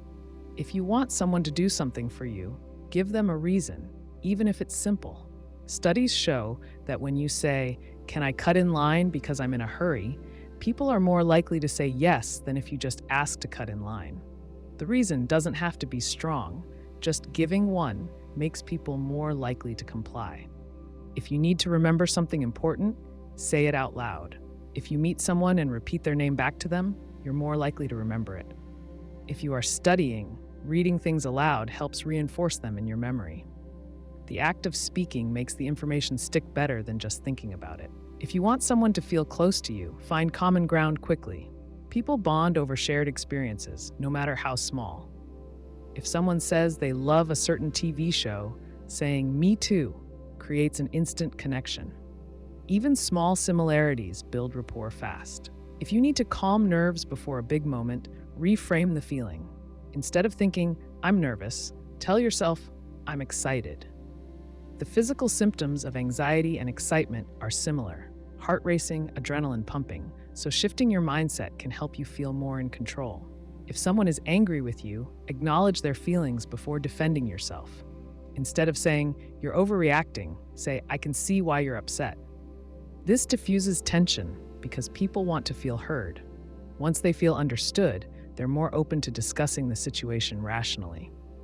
If you want to make a strong impression, stand with good posture and take up space. Standing tall with shoulders back makes you seem confident and in control.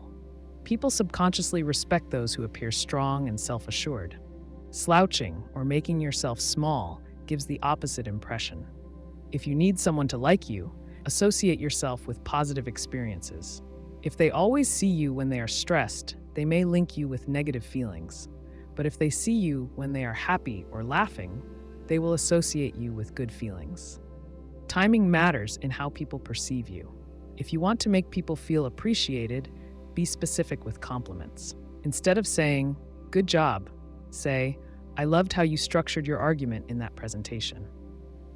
Detailed praise feels more genuine and meaningful.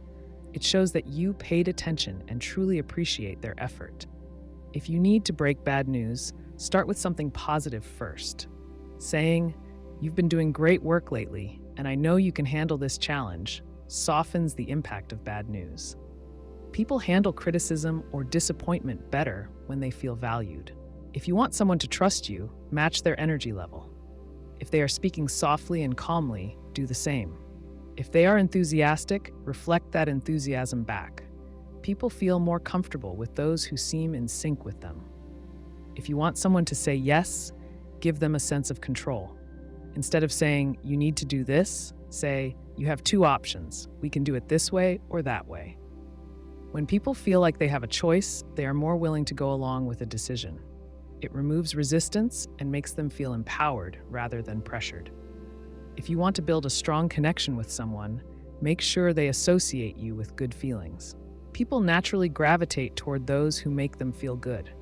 If someone often feels happy, relaxed, or entertained around you, they will start to enjoy your company without needing a specific reason. Over time, this association builds a bond that makes your presence feel comforting and positive. Think about a time when you met someone who always seemed to be in a good mood. Whenever you were around them, you found yourself smiling more, laughing at jokes, or feeling more at ease. You may not have thought about why, but you naturally enjoyed being around that person. The reason was simple. They made you feel good, and your brain linked their presence with positive emotions. This process happens unconsciously, and once established, it's hard to break. One of the simplest ways to create this effect is by being present when someone is already in a good mood. If you notice a person enjoying a conversation, laughing with a group, or reacting positively to something, join in without interrupting the flow. Being part of that moment allows their brain to connect the positive experience with you. It doesn't require grand gestures or forced humor. Just being there is enough. For example, imagine a coworker who always shares funny stories in the break room. You don't have to be the one telling jokes, but sitting nearby, smiling, and reacting in a friendly way lets you absorb some of that positive association. Later, when they see you in a different setting, their brain recalls that feeling of enjoyment, making them more inclined to engage with you again. Timing plays a role in this process. People are more open to forming positive associations when they are already in a good mood. If someone is celebrating a success, enjoying a hobby, or experiencing excitement, being around at that moment reinforces a positive connection. The key is to avoid forcing interactions when someone is stressed or preoccupied. If a person is dealing with a problem, they may unintentionally associate that frustration with whoever is nearby, even if it has nothing to do with them. Another way to strengthen this effect is by subtly reinforcing their good mood. If a friend tells a story that makes a group laugh, responding with genuine enjoyment encourages them to keep going. If a colleague shares an accomplishment, recognizing their success with a simple acknowledgement can enhance their happiness. These small actions amplify the positive feelings already present, making your presence part of the experience. Consider how this applies to friendships and relationships. People often remember how they feel around others more than the specific conversations they have. Two individuals might have similar interests, but the one who consistently brings lightness and ease into interactions will likely be preferred. It's not about being entertaining all the time. It's about creating an environment where others feel comfortable, appreciated, and happy. This concept extends beyond casual interactions. In professional settings, people who associate their colleagues with positive experiences are more likely to collaborate with them. If you make an effort to be around during moments of team success, lighthearted office discussions, or engaging meetings, coworkers will unconsciously link your presence with those favorable experiences. Over time, this can lead to stronger working relationships and more opportunities. In social situations, this approach works without needing to dominate conversations or be the center of attention. Simply being part of enjoyable moments builds a quiet yet lasting impression. When someone thinks about a fun evening, a relaxing chat, or a shared moment of excitement, your presence in those situations becomes part of the memory. The more often this happens, the stronger the connection grows. This psychological effect explains why people often form bonds with those they experience exciting or joyful events with. Friends who travel together, celebrate milestones, or share hobbies tend to develop deeper connections because their brains repeatedly associate each other with enjoyment. Even small, everyday moments contribute to this effect. The opposite is also true. If someone is frequently present during negative experiences, their presence may become linked to stress or discomfort. While it's important to support people during tough times, being constantly associated with complaints, frustration, or negativity can create an unintended effect. Balance is necessary. A person who only appears when there's a problem may be seen as a reminder of difficulties rather than a source of positive connection. One simple way to apply this approach is by recognizing natural opportunities. If a friend is telling a story and people are engaged, being part of the audience strengthens your connection. If a group is celebrating an achievement, sharing in their excitement adds to the positive experience. These moments don't require effort beyond being present and engaged. It also helps to pay attention to how people respond in different situations. Some individuals light up in social gatherings, while others feel happiest during one-on-one conversations. Understanding what brings out the best in someone allows you to be present in the moments that matter most to them. When done naturally, this technique doesn't feel forced or artificial. The goal isn't to manipulate interactions, but to align yourself with existing positive experiences. People don't need to consciously recognize this effect for it to work. Their brain makes the connection on its own, and over time, they begin to associate your presence with feeling good. This is why some friendships seem effortless. The people involved don't need constant contact or deep conversations. They simply enjoy being around each other because of the positive emotions linked to their interactions. The foundation of those relationships is built on repeated moments of shared enjoyment. Using this approach doesn't mean avoiding serious topics or never being around during difficult times. Instead, it means ensuring that enough positive moments exist to balance the challenges. If someone knows they can count on you for support, but also associates you with fun, warmth, or ease, they will feel a stronger connection. The beauty of this effect is that it works across different types of relationships. Whether it's friendships, professional connections, or romantic relationships, people gravitate toward those who make them feel good. By recognizing when and how to be present during positive experiences, you naturally become someone others want to be around. Repetition helps people remember things. When you hear or see something multiple times, your brain treats it as important. This is why advertisers repeat slogans, why teachers review key concepts, and why leaders reinforce their messages. If you want someone to remember what you say, you should repeat it at least 3 times.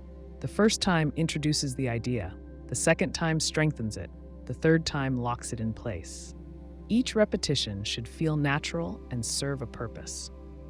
Imagine you're giving a presentation at work. You need your team to understand the importance of meeting deadlines. You start by stating the core message. Hitting deadlines ensures our project stays on track. Later, you reference it again with an example. Last quarter, we met all our deadlines and finished ahead of schedule. Finally, you close with a summary. If we continue hitting deadlines, we will maintain our success. The repetition reinforces the message without sounding forced. Parents use this technique all the time. A mother tells her child, "Wash your hands before dinner." A few minutes later, she asks, "Did you wash your hands?" Then, as they sit down, she reminds them again. Remember, clean hands keep us healthy. Each mention reinforces the behavior. The child hears the message 3 times in a short period, making it more likely to stick. Teachers and trainers understand this well. When teaching a concept, they introduce it, explain it, and review it. A math teacher may say, "The Pythagorean theorem helps find the length of a triangle's side." Later, they work through an example. If one side is 3 and another is 4, the theorem tells us the hypotenuse is 5. At the end of the lesson, they ask, "Who can tell me how we find the hypotenuse?" The repetition cements the idea. News anchors use this method too. A story starts with a brief summary. A major storm is approaching the coast. Later in the broadcast, they give details. Meteorologists say the storm will bring heavy rain and strong winds. At the end, they repeat the key takeaway. Residents should prepare for severe weather. Each repetition reinforces the main point without feeling redundant. Storytelling also benefits from repetition. A compelling novel will introduce a theme early, develop it through the plot, and then reinforce it near the end. In a movie, a character's catchphrase might appear 3 times, once as an introduction, again in a crucial moment, and finally as a callback in the closing scene. This repetition makes the phrase memorable. Even in casual conversation, people use repetition to make a point. Imagine a friend recommending a restaurant. They first say, "You have to try this new place. The food is amazing." Later in the conversation, they add, "Seriously, the steak there is the best I've had." Before saying goodbye, they remind you, "Don't forget to check out that restaurant." The 3 mentions make it more likely that you'll remember and actually go. Politicians and public speakers often use this technique. A candidate might say, "We need change." Later, they expand on it. Change means better schools, better jobs, and better healthcare. Near the end of the speech, they bring it home. Together, we can make that change happen. Each repetition builds on the previous one, strengthening the message. In writing, repetition works the same way. A well-structured article introduces an idea in the opening, explores it with examples, and reinforces it at the end. This technique ensures readers walk away remembering the main point. Even great speeches follow this pattern. Martin Luther King Jr.'s famous "I Have a Dream" speech repeats the phrase "I have a dream" multiple times, making it unforgettable. Songs use repetition to make lyrics stick. A chorus repeats several times because the brain latches onto patterns. The more times you hear a phrase, the more likely you are to remember it. That's why catchy songs get stuck in your head. Advertisers use the same trick. A jingle that repeats a company's name ensures you recall it later. This approach even applies in negotiations. If you want a raise, you don't just ask once. You introduce the idea by mentioning your contributions. Later, you reference your achievements again in conversation. Finally, when making the formal request, you remind your boss of your value. Each mention reinforces your case. When giving instructions, repetition ensures clarity. If someone is assembling furniture, they need to hear the key step multiple times. A good set of directions says, "Attach part A to part B." Later, it reminds, "Before moving on, make sure part A is securely attached to part B." At the end, it confirms, check that Part A and Part B are firmly connected. Each mention helps prevent mistakes. Sports coaches use this strategy too. A basketball coach tells players, follow through on your shot. During practice, they say it again, correcting technique. In a game, they reinforce it once more. Remember, follow through. By the time players take the winning shot, the habit is ingrained. Even in emergencies, repetition plays a role. Flight attendants repeat safety instructions before takeoff. Emergency responders give clear, repeated commands. Stay calm, move toward the exit, keep moving. The repetition ensures people hear and act on the message, even in a stressful situation. Parents telling bedtime stories use the same trick. A favorite story often has repeating elements. The three little pigs each built a house. The wolf huffed and puffed at each house. The last house stood strong. The pattern makes the story engaging and easy to remember. This method is also effective in marketing. A company launching a new product doesn't just announce it once. They introduce it with an ad, follow up with social media posts, and remind customers with emails. The three-step approach makes the message stick. Even self-improvement benefits from this technique. If you're trying to build a new habit, reminding yourself 3 times increases success. Want to drink more water? Tell yourself in the morning, set a reminder at noon, and check your progress in the evening. The repetition keeps the goal top of mind. The power of repetition extends to learning languages. A new word doesn't stick the first time you hear it. Seeing it in context multiple times reinforces meaning. That's why language apps use spaced repetition, showing words repeatedly over time to lock them into memory. Customer service representatives use this technique to handle complaints. If a customer is upset, the rep acknowledges the issue. I understand you're frustrated. Later, they reinforce empathy. I want to make sure we solve this for you. At the end, they confirm resolution. I appreciate your patience, and I'm glad we could fix this. The 3 steps make the customer feel heard. Even in relationships, repetition strengthens bonds. Saying, I love you regularly reinforces affection.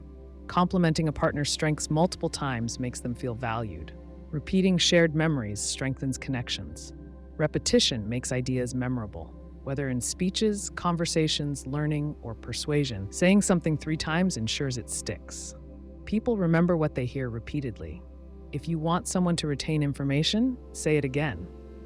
Then say it once more. Standing with your arms uncrossed and facing people directly helps create a sense of trust and approachability. When someone sees open body language, they feel more comfortable engaging in conversation. This is because crossed arms or a turned body can signal defensiveness or disinterest, even if that is not the intention. People unconsciously read these signals and react accordingly. If a speaker addresses an audience with a relaxed posture, arms at their sides, or gesturing naturally, they invite engagement. A manager who speaks to their employees while sitting back in a chair with open arms encourages open communication. In contrast, if they lean forward with their arms folded, it can create an unspoken barrier. People naturally mirror the body language of those they interact with. If someone presents themselves in a closed-off manner, it can cause others to unconsciously do the same. This can lead to a conversation that feels tense or unwelcoming. A person who sits in a relaxed position, hands open, or gestures naturally signals that they are receptive. This is useful in negotiations or difficult conversations where trust plays a key role. If a person leans in slightly, maintains steady eye contact, and keeps their hands visible, they appear confident and sincere. Someone being interviewed for a job who adopts this posture is more likely to be perceived as capable and trustworthy than someone who sits rigidly with crossed arms and avoids eye contact. Small adjustments in posture can have a significant effect on how people respond. If a person stands with their feet slightly apart, shoulders back, and head up, they project confidence. This is useful in situations that require leadership or persuasion. A speaker giving a presentation benefits from standing tall, making eye contact, and keeping their movements fluid rather than stiff. If they pace excessively or shift their weight frequently, it can distract from their message. A good example is a teacher in a classroom. If they stand at the front with an open posture, students are more likely to stay engaged. If they cross their arms and lean against the desk, it can make them seem less approachable, discouraging participation. Physical space also contributes to how open body language is perceived. Standing too close to someone can create discomfort, while maintaining a reasonable distance fosters ease. In casual conversations, people often adjust their distance based on familiarity. A person speaking to a close friend may stand closer, while in a professional setting, a slight increase in space shows respect. If a leader in a workplace leans in slightly while discussing a project, it signals attentiveness. If they step back too much, it can make them seem detached. When people balance proximity with open gestures, they create a natural flow in conversation. Hand movements play a key role in nonverbal communication. Gesturing while speaking helps emphasize points and keeps listeners engaged. If a person speaks with their hands in their pockets, it can make them seem hesitant. Someone who uses their hands to illustrate a point appears more dynamic. However, excessive movement can be distracting. A politician giving a speech often uses measured hand gestures to reinforce key ideas. A business professional in a meeting may do the same when explaining a strategy. If they clasp their hands together and avoid movement, their message may lose impact. Subtle, purposeful movements make communication more effective. Facial expressions also contribute to open body language. A relaxed face with a slight smile conveys warmth and approachability. If someone furrows their brows or tightens their jaw, they may seem stressed or unapproachable. A person giving feedback to a colleague who maintains a neutral but friendly expression is more likely to encourage a productive conversation. If they frown or purse their lips, it can create tension. In social settings, a genuine smile can help build connections. A person entering a room with a neutral expression might not attract attention, while someone who smiles naturally is more likely to be approached. When listening, nodding occasionally signals engagement. If a listener remains completely still, the speaker may feel uncertain about their level of interest. On the other hand, excessive nodding can seem forced. A balanced approach, where nodding is used to acknowledge understanding, creates a positive interaction. A customer speaking to a service representative feels reassured when the representative nods subtly while listening. If the representative folds their arms or avoids eye contact, it can make the customer feel dismissed. In professional settings, an engaged listener who leans slightly forward and nods occasionally demonstrates active participation. Eye contact plays a critical role in how body language is perceived. Maintaining steady but natural eye contact helps build trust. If a person avoids eye contact, it can signal discomfort or lack of confidence. However, staring too intensely can feel aggressive. A balance between looking at the speaker and occasionally glancing away creates a natural rhythm. A doctor explaining treatment options to a patient who maintains eye contact reassures them. If the doctor constantly looks at a screen or avoids eye contact, the patient may feel uncertain. In interviews, job candidates who maintain comfortable eye contact while answering questions come across as more self-assured. Subtle shifts in body language influence how people are perceived. If a person sits with their legs crossed away from someone, it can signal disengagement. If they shift to face the person directly, it shows interest. In casual conversations, leaning in slightly conveys attentiveness. If a friend shares a personal story, leaning back too much may seem indifferent. Adjusting posture based on the situation helps maintain effective communication. A speaker at a conference who stands openly and moves with intention keeps an audience engaged. If they slouch or shift weight frequently, it can make them seem uncertain. In group settings, open body language encourages inclusivity. If a leader stands with an open stance and gestures toward others while speaking, it invites participation. If they keep their arms crossed and their body turned away, it can create a sense of exclusivity. A team meeting benefits from a leader who uses gestures to involve others, rather than standing rigidly. A social gathering where one person stands with open posture and relaxed expressions will naturally draw others in. If someone in a group conversation angles their body slightly toward a new arrival, it signals an invitation to join. Open body language helps in diffusing tense situations. If a disagreement arises, someone who remains relaxed with their hands visible appears more receptive to resolution. If they cross their arms and lean away, it can escalate the tension. A mediator who uses open gestures and a calm stance helps facilitate dialogue. If someone responds defensively with closed body language, it can reinforce division. A manager addressing conflict among employees benefits from maintaining an approachable stance. If they stand with hands in pockets and shoulders hunched, it can make the situation feel unresolved. In personal relationships, maintaining open body language fosters connection. A partner who faces the other person while speaking and maintains a relaxed posture strengthens communication.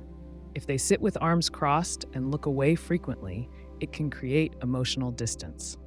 Small actions like turning toward the other person while talking or keeping hands visible enhance engagement. If someone expresses frustration and their partner responds with an open stance rather than a defensive one, it can lead to a more productive conversation. Being mindful of body language in daily interactions builds stronger relationships over time.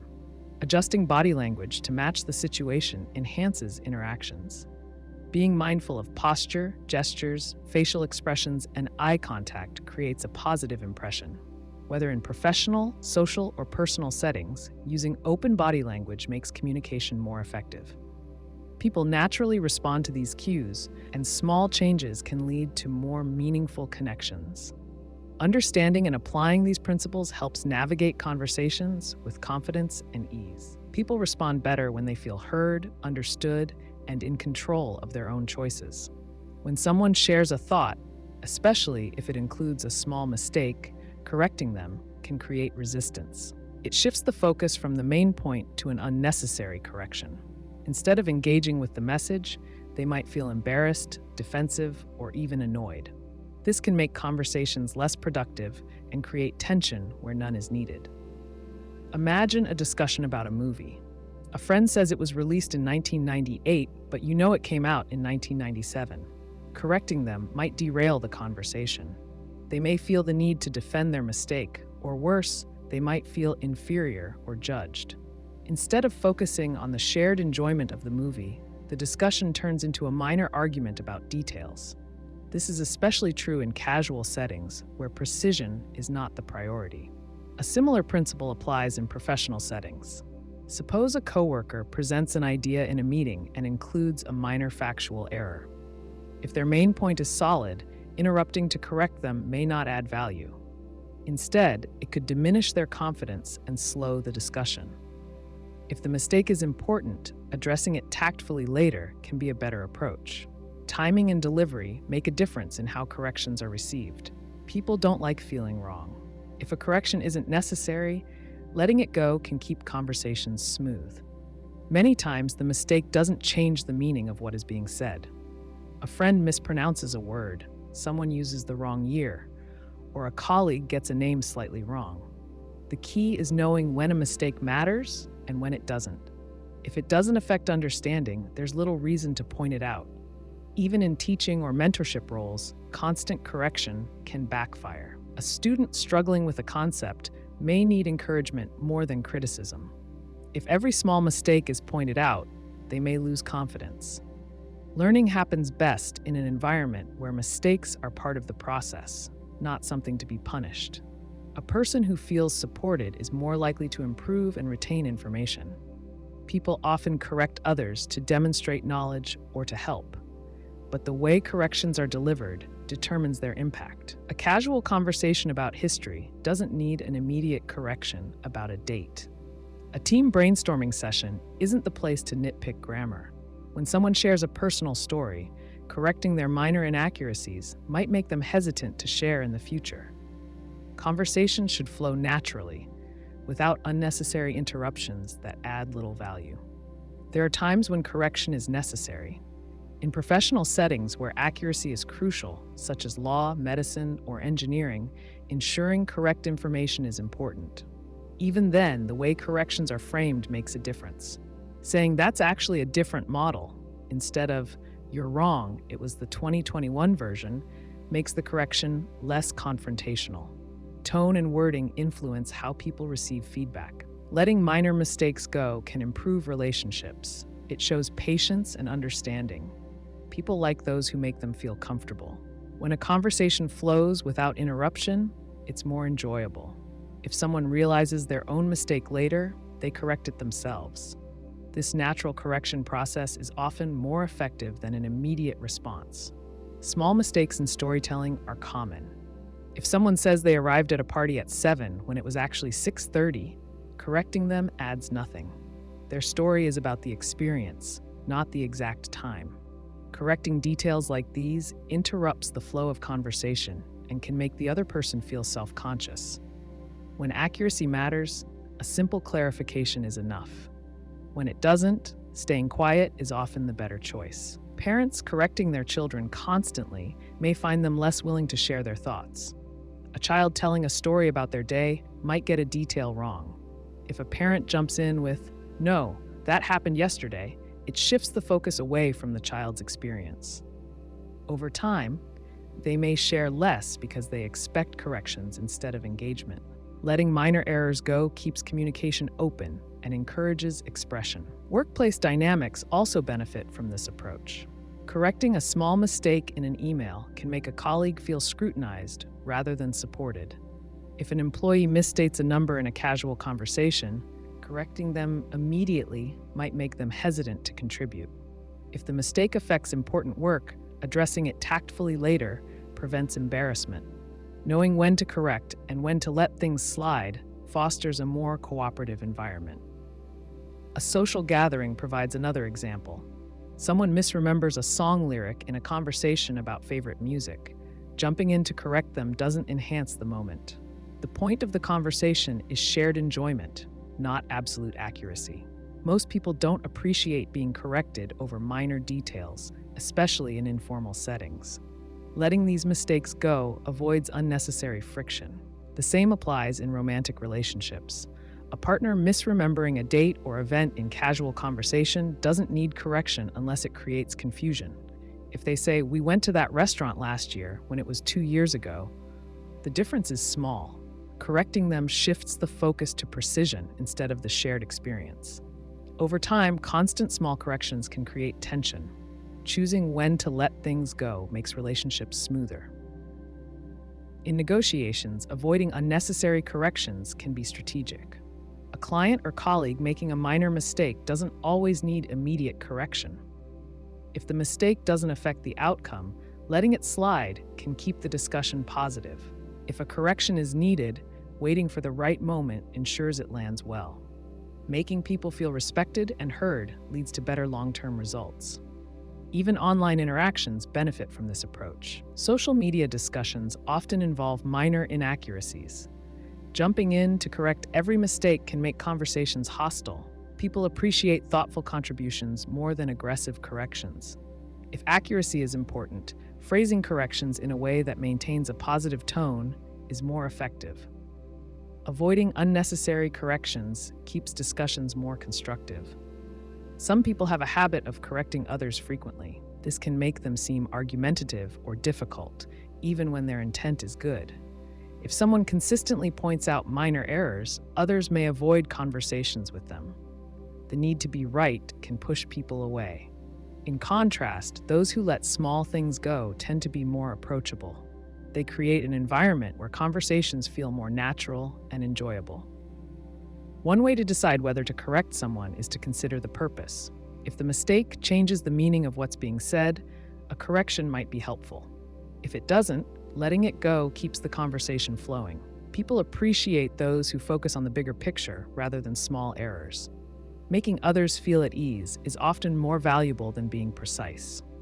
Choosing not to correct small mistakes doesn't mean ignoring important details. It means understanding the context of a conversation and prioritizing connection over minor accuracy. Conversations are about ideas, experiences, and relationships. Keeping interactions smooth and positive creates better connections. People remember how they felt in a conversation more than whether every detail was correct. Letting minor mistakes go helps maintain positive relationships and keeps discussions productive. Most people hesitate before speaking their minds. They soften their statements with phrases like, "I think," or "I believe." This weakens their message. It signals doubt. When someone says, "I think this strategy will work," they leave room for uncertainty. A stronger statement is, "This strategy will work." The shift in tone changes how others perceive the speaker. Confidence carries weight. In professional settings, certainty is persuasive. A manager who says, "We need to restructure the workflow," commands attention. If they say, "I think we should restructure the workflow," they invite doubt. The second version suggests a lack of confidence. It makes people question the idea before considering its merits. Strong language does not mean ignoring feedback. It means presenting ideas with conviction. Imagine a job interview. The interviewer asks, "Why should we hire you?" The candidate responds, "I think I'm a good fit because I have experience in this field." The interviewer hears hesitation. A better answer is, "I'm a strong fit because I have experience in this field."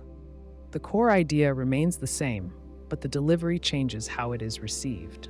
This applies in everyday conversation. Someone asks, "Where's the best place for coffee around here?"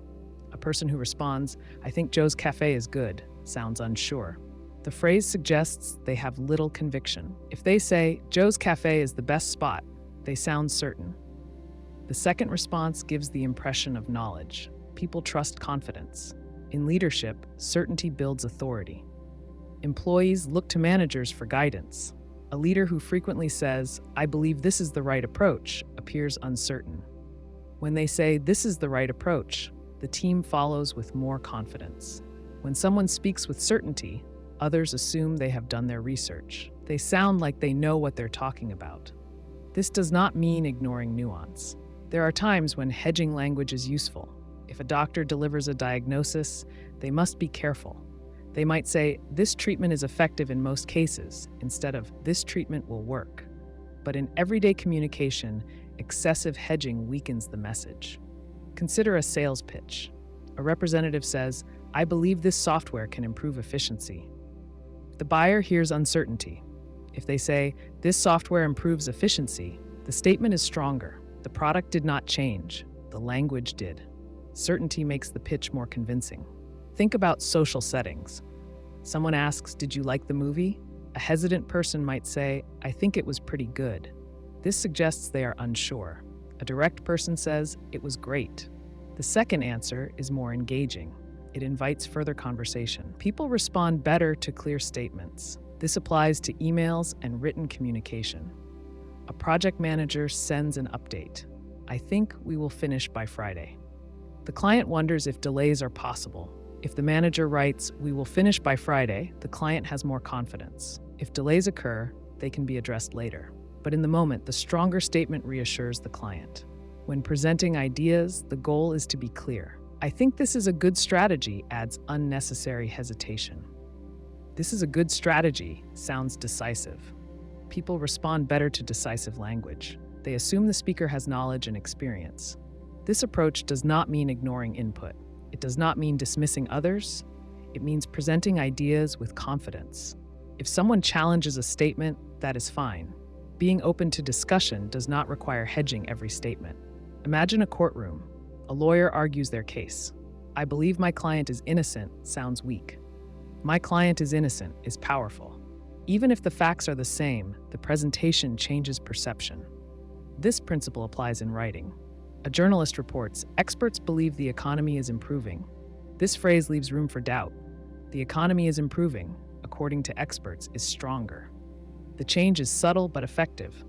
In personal relationships, certainty builds trust. A friend asks, "Are you coming to dinner?" Someone who says, "I think I'll be there," sounds unreliable. "I'll be there" provides clarity. People prefer clear answers. Strong language does not mean being aggressive. It means removing unnecessary doubt from communication. "I think I can help" sounds hesitant. "I can help" is firm. In negotiations, certainty can shift outcomes. "I think this is a fair price" allows room for challenge. "This is a fair price" strengthens the position. People notice certainty. They respond to it. The way an idea is presented affects how it is received. Someone who frequently says, "I think," appears less sure of themselves. Those who drop the phrase sound more authoritative. In leadership, sales, social interactions, and writing, certainty makes a difference. It is a small adjustment with a significant impact. People like to feel in control of their choices. When you tell someone what to do, they may resist, even if the request is reasonable. This reaction is natural. People want to believe they make decisions based on their own judgment. By offering choices instead of commands, you give them a sense of control while still guiding them toward a preferred outcome. Imagine a parent trying to get a child to eat vegetables. If the parent says, "Eat your broccoli," the child may refuse out of instinct. But if the parent says, "Do you want broccoli or carrots?" the child still eats vegetables, but they feel like they made the choice. This same principle applies to adults in everyday situations. A manager assigning a project might say, "You need to have this report finished by Friday." That approach makes it clear that the deadline is non-negotiable, but it also puts the employee in a passive role. Instead, the manager could say, "Would you rather submit the first draft by Wednesday and finalize it on Friday, or do you prefer to complete it all at once by the deadline?" The task remains the same, but the employee gets a say in how to approach it. This small shift reduces resistance and increases commitment. This technique is useful in negotiations. When someone feels trapped in a decision, they instinctively want to push back. Consider a car salesperson who says, "You should buy this model because it has the best features." The customer may hesitate, feeling pressured. But if the salesperson says, "Would you prefer the model with the advanced safety features or the one with better fuel efficiency?" the customer remains engaged without feeling forced. In personal relationships, the way choices are framed can shape conversations. A couple deciding on dinner might argue if one person says, "Let's get Italian food." The other person may feel left out of the decision and reject the idea. But if the first person says, "Would you rather have Italian or Mexican tonight?" the conversation remains open-ended.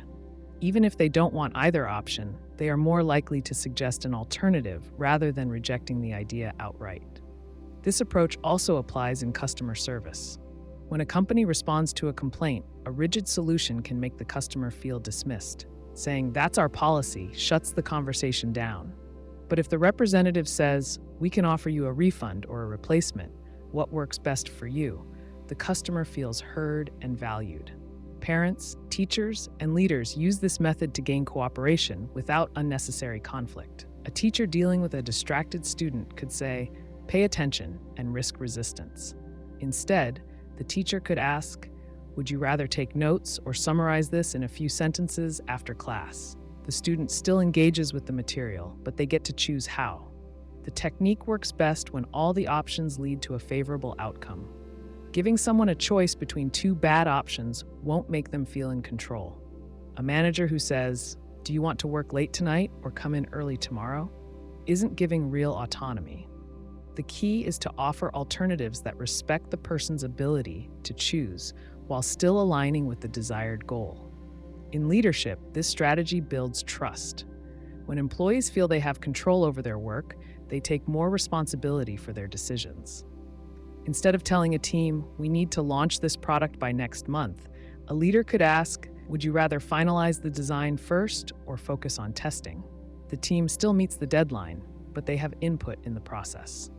This method is also effective in resolving conflicts. If two coworkers disagree on a project approach, one might say, "My way is better, and we should do it this way." The other person may resist simply because they don't like being overruled. Instead, framing the discussion as, "Would you rather test your approach first and compare the results, or combine elements from both ideas?" encourages cooperation. Offering choices can also help in personal motivation. Instead of forcing yourself into an unpleasant task, reframe the decision. Instead of thinking, "I have to go to the gym," consider, "Do I want to run or lift weights today?" This small shift makes it easier to commit because the decision feels like a choice rather than an obligation. In parenting, this approach can make daily routines smoother. Instead of saying, "Put on your shoes," a parent might ask, "Do you want to wear the red shoes or the blue ones?" The child still puts on shoes, but they feel in control. Instead of "Time for bed," try, "Do you want to hear one bedtime story or two?" They still go to bed, but they get to decide how the transition happens. This technique is not about manipulation. It's about presenting choices in a way that encourages cooperation. If a doctor tells a patient, "You need to lose weight," the patient may feel defensive. But if the doctor asks, would you rather start with exercise or focus on diet changes first, the conversation shifts to solutions rather than resistance. Even in casual social situations, giving options makes interactions smoother. If a friend asks, what do you want to do this weekend? A vague response like, I don't know, can lead to indecision, but asking, would you rather go to the movies or try a new restaurant, keeps the conversation moving. People like to feel in control of their decisions. Offering choices keeps them engaged and reduces resistance. Whether in business, relationships, or everyday interactions, framing decisions as options rather than commands leads to better cooperation and more positive outcomes.